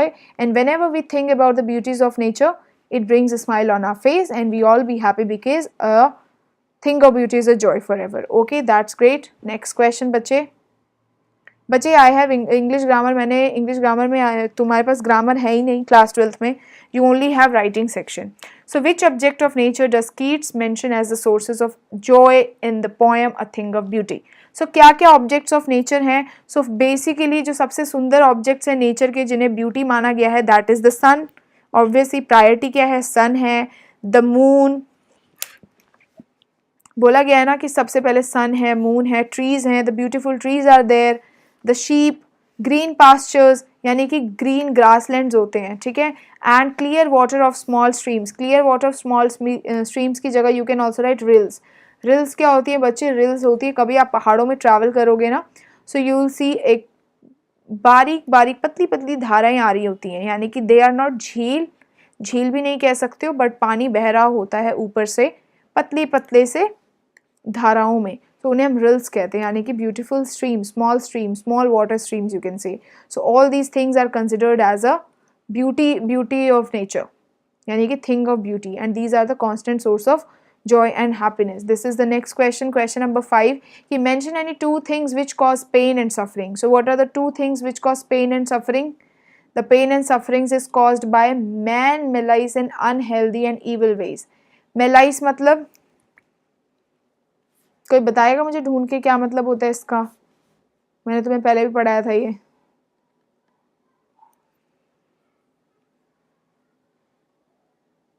बताओ.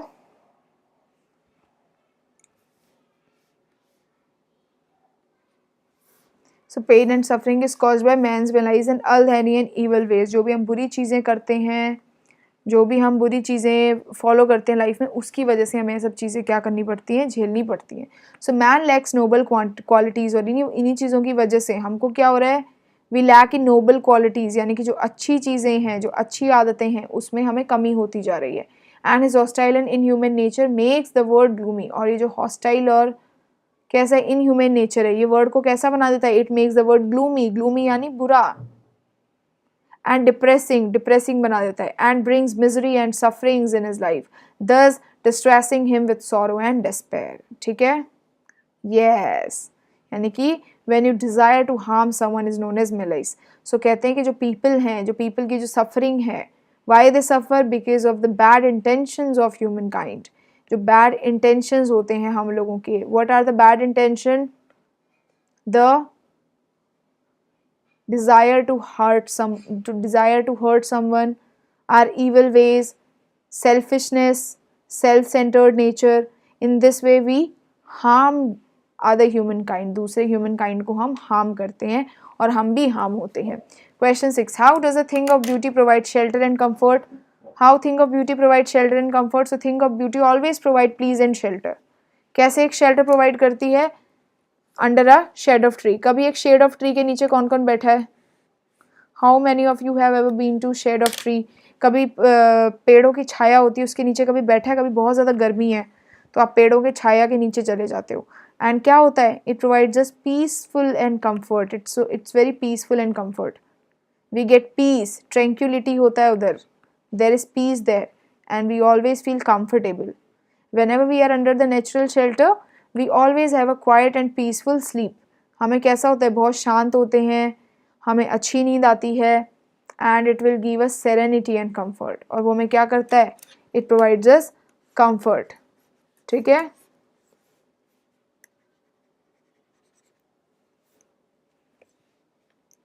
Why does Keat considered an endless fountain of immortal drink, and why does he calls it drink immortal? Very good. So इस poem में यहाँ पे एक fountain of immortal drink. Fountain क्या होता है? कभी किसी ने फाउंटेन देखा है बच्चा? कोई बताएगा मुझे फाउंटेन क्या होता है? मे बी किसी ने देखा हो. Is there anyone who can tell me what is fountain? देखा होगा तुमने, कहीं घूमने जाते हो तो. बताओ, शाबाश.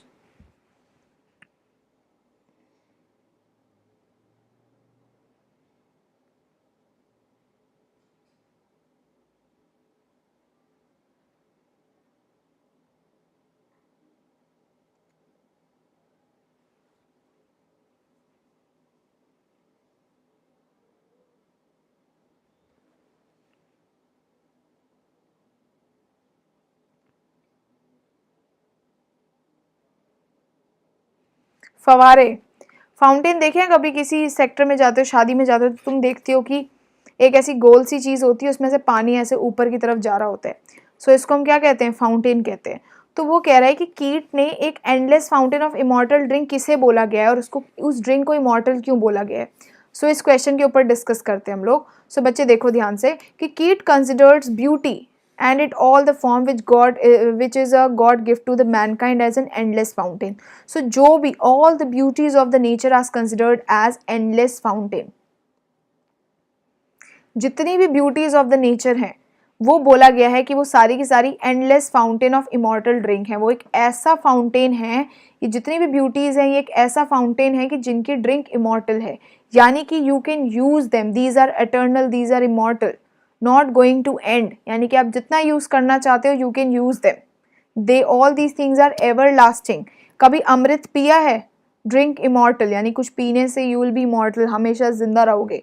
सो ड्रिंक मतलब जब भी हम कोई होता है ना एक क्या बोलते हैं उसको,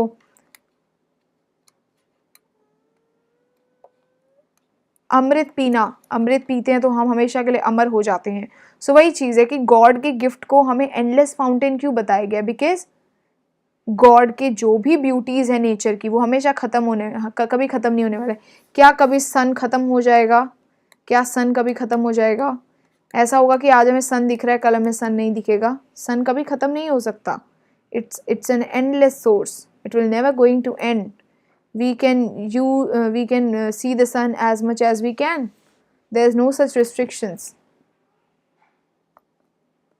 Yes, fountain of happiness that showers on us. Yes, we are so happy, just shower hai, the joy hai, all these things are endless, कभी खत्म नहीं होने वाली। ठीक है, question 8, describe any 3 things of beauty mentioned in the poem. So can you do this?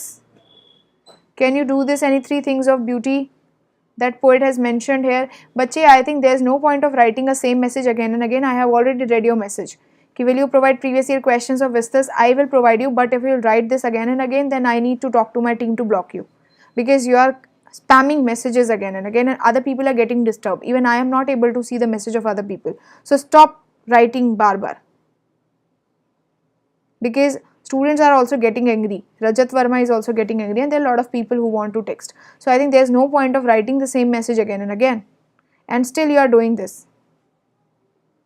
So you will be blocked by the team and you will be not able to join the session again. So no issues, that's not my headache. So let's see the poem. Describe any 3 things of beauties. So बच्चा, can you tell me 3 things of beauties that have been mentioned by the poet? कौन सी 3 things of beauties है बच्चा? शाबाश, बताओ जल्दी, कौन सी 3 things of beauties है?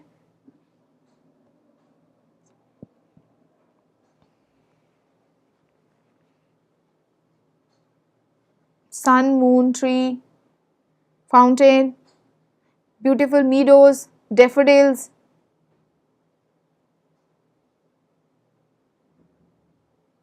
Very good. Daffodils, rills. शाबाश मोहित, वेरी गुड। आगे बढ़ते।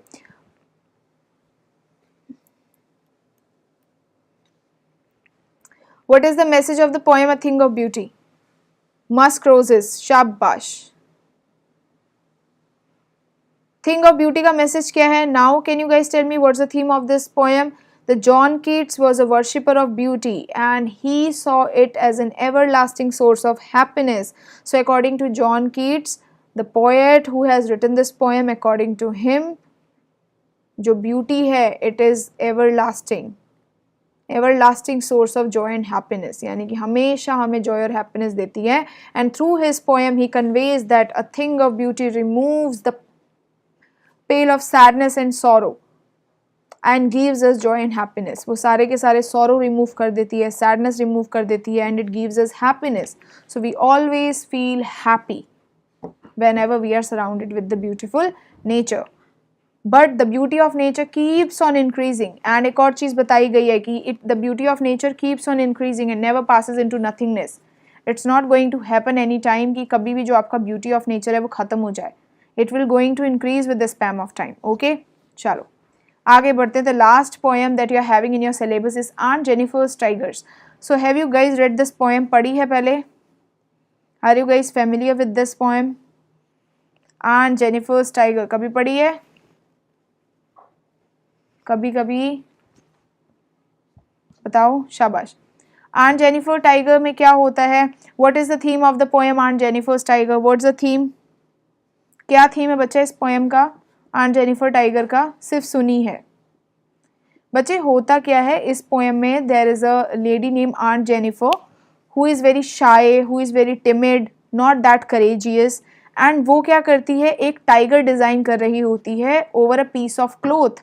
And the tiger, the characteristics that जो टाइगर में होते हैं, the characteristics of the tigers were totally different from the characteristics of Aunt Jennifer. यानी ऑन जेनिफर के कैरेक्टरिस्टिक्स से उनके टाइगर के कैरेक्टरिस्टिक्स टोटली डिफरेंट होते हैं। क्यों डिफरेंट होते हैं? because she wanted to be free like her tigers, because now she's tortured by his husband। जो आन जेनिफर है वो क्या है, अपने हस्बैंड से टॉर्चर करवाई जा रही है, वो टॉर्चर हो रही है। She is tortured bye her husband and she is bounded with lot of restriction and she is weak, but when it comes to the tigers, Aunt Jennifer tigers are brave। So यही question है। So पहला question है, Aunt Jennifer's efforts to get rid of her fear proved to be futile। Comment, Aunt Jennifer has been a victim of operation। Operation यानी कि when someone trying to hold on you, ठीक है? Very good, courageous and brave tiger and thus present her inner feelings। Very good। About the burden faced by Aunt Jennifer when she tells that her wedding is a burden। Very good रजत वर्मा, शाबाश। तो यहाँ पे क्या है, Aunt Jennifer क्या है, has been a victim of oppression। So she has been oppressed by the overbearing dominance of her husband। So her husband, जो उसका husband है Aunt Jennifer का, वो उसको oppress करता है, trying to control her, and he is very dominant but completely terrorized by her husband, and that is the reason she's completely terrorized by her husband। वो अपने husband से डरी हुई है।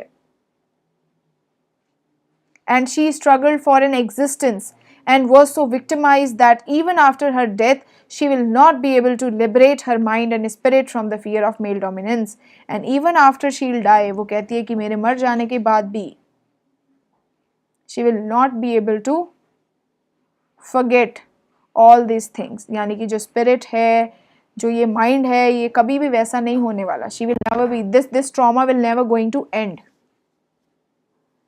ठीक है, ये कभी भी क्या नहीं होता, खत्म नहीं हो सकता। सो आंट जेनिफर क्या है,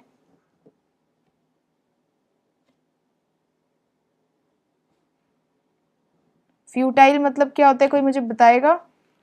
फर्स्ट जो क्वेश्चन में लिखा है ना कि Aunt Jennifer's efforts to get rid of her fear prove to be futile.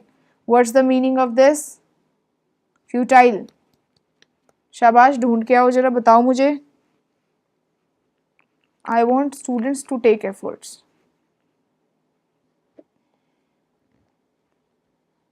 Yes, जो वेस्ट हो जाते हैं, व्यर्थ। यस, यानी कि क्या होना, चीज़ें वेस्ट हो जाना, जिसका कोई रिजल्ट नहीं आता। ऐसा क्यों बोला गया है? Because even after all these things, even after getting terrorise by her husband और ऑल दीज थिंग्स, वो क्या बोलती है कि even after her death she will not be able to liberate her mind.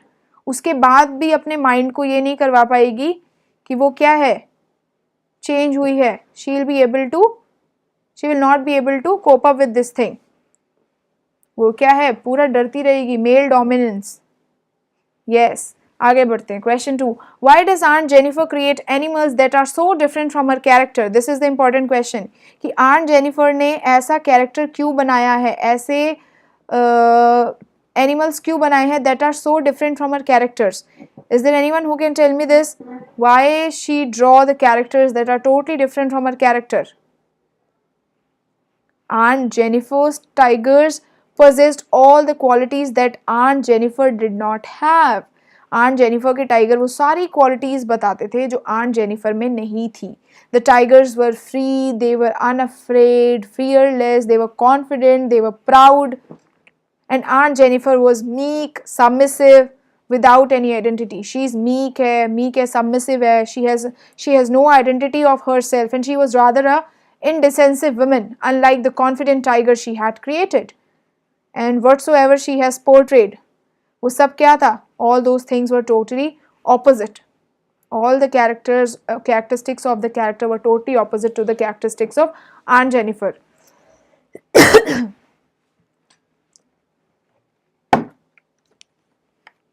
And why? ऐसा क्यों करती है? Why there is a lot of difference between the characters that she made? Because she wanted to be like those tigers. She wanted to be free. She wanted to be fearless. She wanted to enjoy her freedom. She wanted to be confident, but she couldn't. That is the reason जो उसने tigers बनाए थे वो कैसे थे? Those tigers were free, tigers were brave. She wanted to get motivation from those things. ठीक है? शाबाश. Next question बच्चा देखो कि how does Aunt Jennifer express her bitterness and anger against male dominance? How she expresses a bitterness, जो भी उसके मन में bitterness थी, कड़वाहट थी male dominant society के लिए, how she expressed that? To express her bitterness and anger against the male dominance, Aunt Jennifer chooses to embroider tigers on the panel. And how she express her bitterness? Because in reality she cannot do anything. In reality she cannot do anything. Why? Because she is very weak. She is very weak. She cannot take her stand.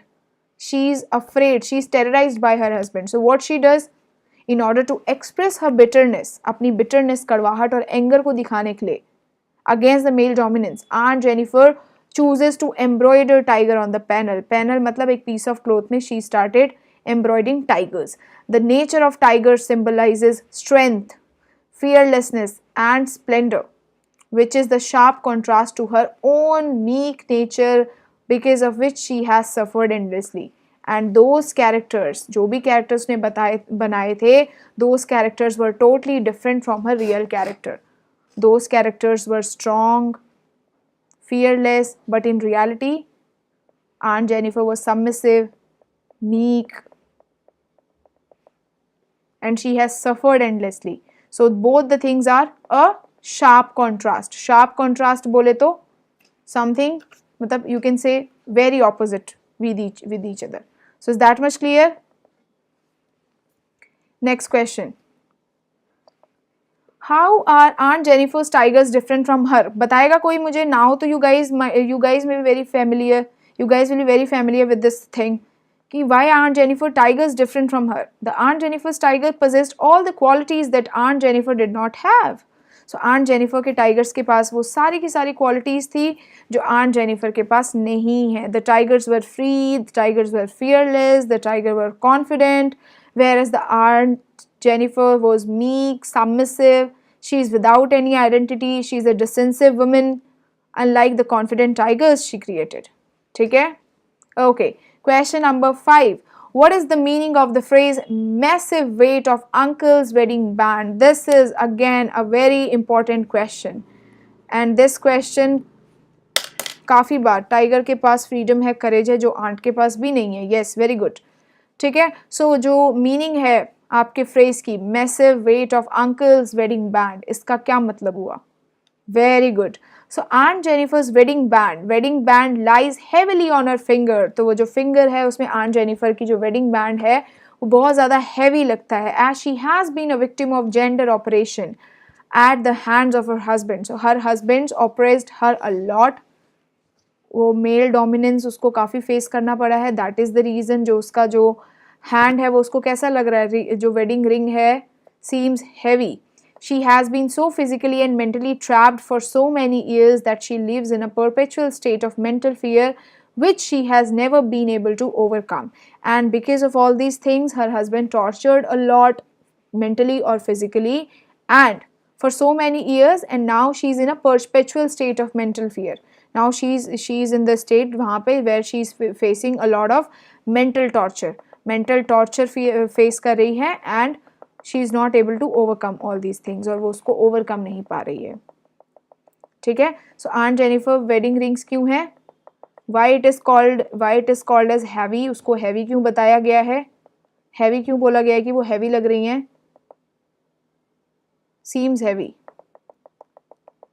हाँ, heavy क्यों लग रहा है? Because of the boundations, because of the restrictions. She is burdened with the responsibilities of the marriage life. जो उसकी marriage life है, या फिर आप बोल सकते हो उससे वो क्या है, she feel burdened with all the responsibilities.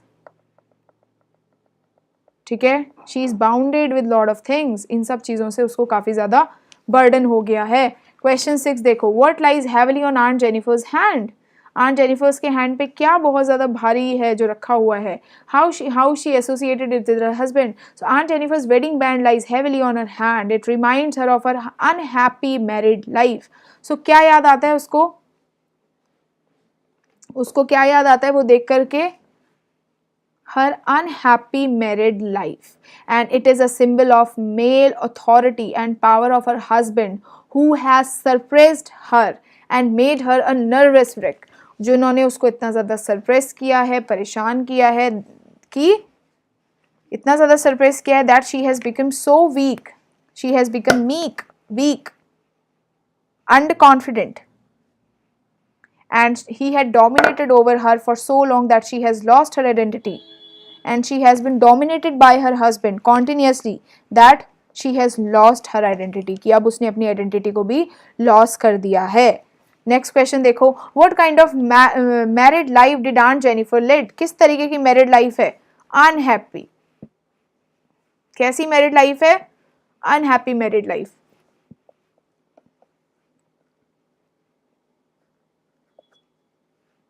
And it is a symbolic of male authority and power of her husband. And why she is unhappy with her marriage life? Because of her husband who suppressed her and make her a novice. He had dominated over for so many long that she has lost her identity. Describe the tigers created by Aunt Jennifer. Now can you guys write this question, because this question comes again and again in your examinations. Yes Prabjot, ये question बार बार आता है. तो what's the age of the Aunt Jennifer? Describe the tigers that are created by Aunt Jennifer. The tigers were fearless, they were unafraid, bright topaz, denizens of forest, free inhabitants of the forest. They are fearless and ferocious. Aunt Jennifer's nervousness and timidity, gallant and confident. और क्या बताया गया है John Jennifer's के tiger के बारे में? हर चीज. लेकिन टॉकिंग अबाउट आंट जेनिफर, आप अर्पित सर को जानते हो? हाँ जी, आपके एपीपीडिया वाले अर्पित सर. ओके बच्चा, आई विल कंफर्म दिस. हाँ जी बच्चे, बताया तो अर्पित सर को जानते हैं. क्या पूछने हैं आपको, बताओ.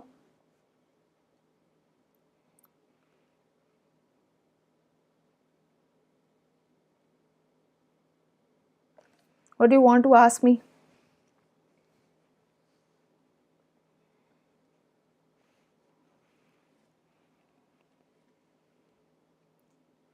एनडीए वाले अर्पित चौधरी सर जो मैथ्स पढ़ाते हैं.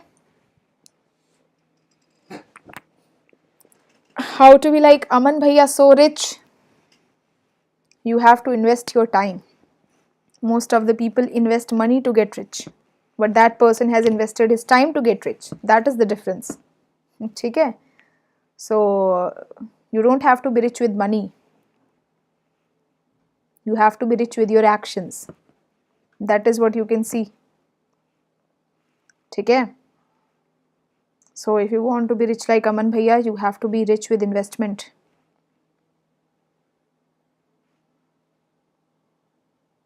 अरे वाह, बांग्लादेश का बच्चा है हमारे पास यार एक आज क्लास में. हेलो बच्चे. ओके, तो ये question is clear. So what will happen to aunt Jennifer's tiger when she is dead. Aunt Jennifer tiger का क्या होगा व्हेन शी इज डेड? जब आंट जेनिफर्स की डेथ हो जाएगी तो उनके टाइगर्स का क्या होगा? Aunt Jennifer's tiger will survive even after she is dead. She has created the tigers in panel out of wood because those tigers are not real. वो रियल टाइगर्स नहीं है. They are just the tigers that she has created, जो create किए गए हैं. they will go on prancing. Yes, these objects art are immortal, and ये जो arts हैं ये immortal हैं. These are immortal arts. They will continue prancing proudly and fearlessly. घूमते रहेंगे proudlessly and fearlessly. To express her desire for freedom, she has created the chivalrous tigers who will survive long after her death, but her own longing for freedom will remain unfulfilled.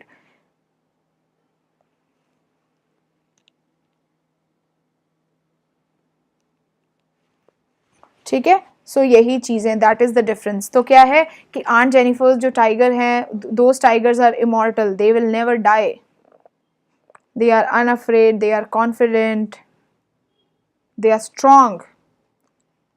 Okay, hello Richie Rich, समझ आ गया बच्चे. But जो aunt Jennifer का सपना था वो कैसा है?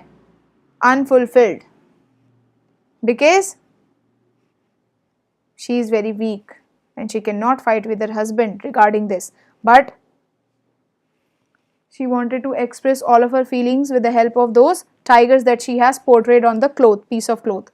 So that was the difference. Okay, so this is the last question that we are going to discuss for today's session, and we'll end the session after 10 minutes. So why are Aunt Jennifer's hand fluttering through her wool? So this is again an important question कि Aunt Jennifer के जो hands है, why her hands fluttering through wool?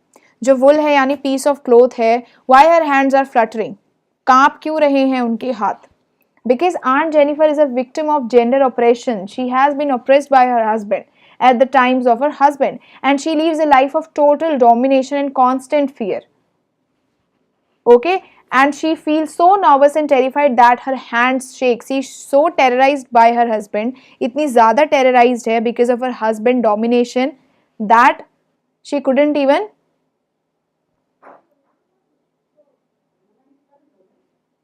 She feels so nervous and terrified that her hands shake and flutter through her wool as she sits down to knit. So that is the point. She feels so sad about it. She has faced a lot of domination. And the gender operation has made her so weak. हाँ, very good. And जो उसके fluttering fingers हैं, it also signifies the old age of Aunt Jennifer, that she is old.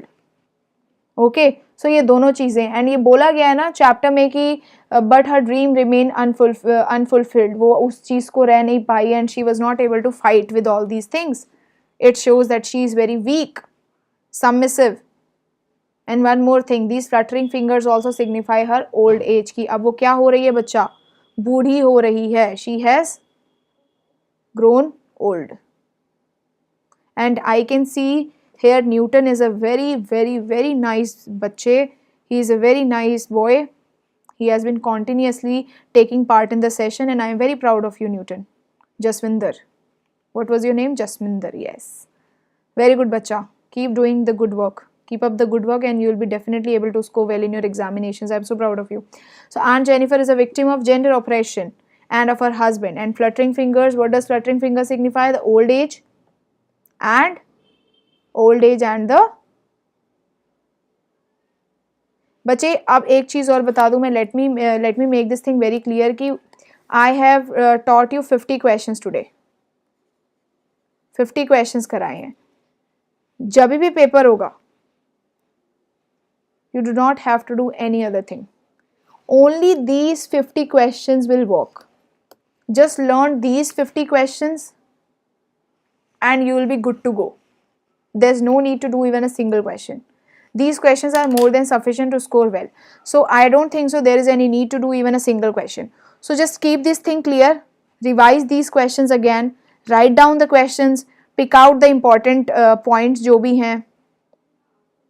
आप जो भी important points हैं उनको pick करो. Underline those important points and write down. And you are good to go. You can do whatever you want to. और half yearly में भी इन्हीं में से आया था, और मयंक भी कह रहा है कि हाफ ईयरली में भी इन्हीं में से आया था. If you want me, so I can take more sessions regarding this. Okay, I will be doing one more session. I think most probably इस क्रिसमस में, और maybe day after Christmas will be doing a session, complete session on writing section, और complete session on आपका कह सकते हैं poem में. So I am not sure about this अभी. So will let you no about this whenever I will be sure about the fact. But yes, I think you will get a Telegram group in the description box. Make sure you join that. So yes, you will be happy. You can take the screenshots or you can combine these PDFs. Cam scanner पकड़ो and उनको combine करके create these things into मतलब एक particular PDF में. Ma'am organic chemistry भी पढ़ा दो. Organic chemistry I think there is no need. I think you guys should not ask me for this because Bharat sir is already there who is taking care of organic chemistry and all these things. So you can go, you can attend Bharat sir class. He is one of my favorite teacher. When I was in 12th, I used to study from his lectures only. So you can go, you can watch Bharat sir's classes and those classes will be helpful definitely. ठीक है? So I think we have completed our most of our syllabus. Okay so 50 questions थे. So is that much clear to you? समझ आया सबको class में क्या क्या कराया मैंने? बिल्कुल समझ आ गया? Whatever questions that we have discuss today समझ आ गया बच्चे? प्रखर कैसे हो? आई एम वेरी गुड बच्चे. What about you? समझ आ गया? Milind is joining late. क्या बात है मिलिंद बेटा, क्लास ख़त्म होने का टाइम हो गया, तू अब आ रहा है. I am ending the session now. 2 to 3 minutes are left and then I'll close the session. कोई बात नहीं Milind. Thank you ma'am for your efforts. No issues बच्चे. I am so proud of you. I should thank you for your efforts. You are great. Keep doing the great work. All the students who were interacting with me. Mohit Bani. You too बच्चा. बच्चे 20 and 19 age, when it comes to your making money, so it's not about how people make money. You should have skills. If you are good in computer applications, you can make applications for someone, then you can apply for these things. Ma'am आगे की class Bhojpuri में लगा है, भोजपुरी में बोले, हमका भोजपुरी नहीं आता है. Thank you so much ma'am. It's okay बच्चे. हमको एक बच्चा कह रहा है मैडम भोजपुरी में क्लास लो. हाँ कैसा भोजपुरी लगा ले? मनोज तिवारी का क्लास में आए हो का? मनोज तिवारी का क्लास में आए हो तुम लोग, जो भोजपुरिया हम तुमको बोल के सुनाए क्लास में.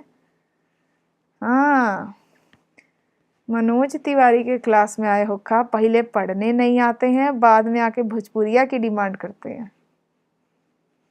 पहले लेट आएंगे, फिर डांट भी नहीं खाना चाहते हैं, डिमांड रखेंगे कि हम भोजपुरी सुनना चाहते हैं, मैडम भोजपुरिया में पढ़ाइए.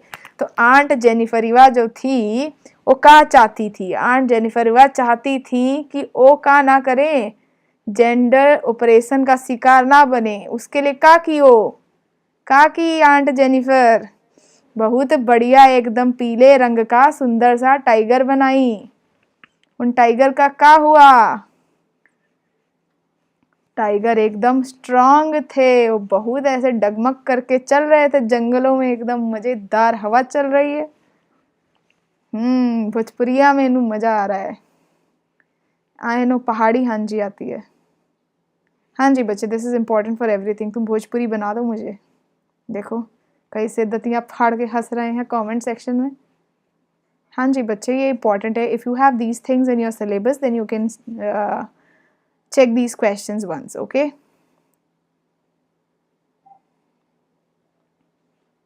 अच्छा सारे बिहारी बाबू बोल पड़े भैया क्लास में. अभी तक कौनो नहीं बोल रहा था, सब चुप होके बैठे थे एकदम. सब एकदम ऐसे चुप होके बैठे थे. जैसे ही हम भोजपुरी में पढ़ाना शुरू करे, देखो फटाफट कमेंट्स आने शुरू हो गए. ये देखो कैसे लिख रहे हैं. ओके बच्चे सत्य. चलो so we have completed 50 questions. बहुत ज़्यादा इम्पोर्टेंट थे. अरे वाह, हम भोजपुरी डिस्ट्रिक्ट से बिलोंग करते हैं. हमका क्या मिलेगा? हमको बाटी चोखा खाने को मिलेगा का भोजपुरिया बोल के? हम कोनो भाषा में भी पढ़ा सकते हैं. गढ़वाली में पढ़ाओ. मज़ा आ रहा है. अरे क्या बात है भैया, मज़ा आ रहा है.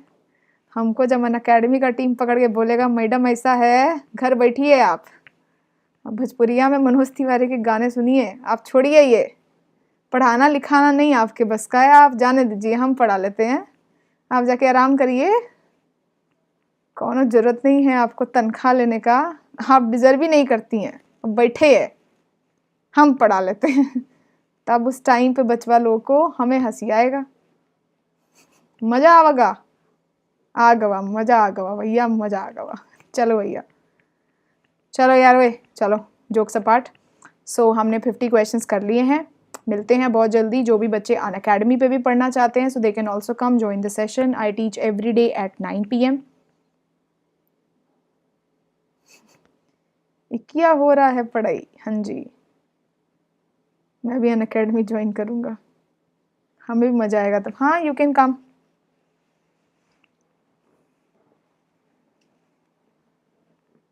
नहीं, आपका कहे जाए का है, हमका काहे जाए का है हमारा, क्योंकि टाइम ख़त्म हो गया। अनअकैडमी की तिवारी मैम। चलो बच्चे यार, बाय। जो भी आ सकते हैं यार, अनअकैडमी पे आ जाना इंग्लिश टीचर की तरह। अच्छा, चलो ओके बच्चा, चलो भैया, बाय बाय, लव यू। और यार सेशन ख़त्म करते हैं।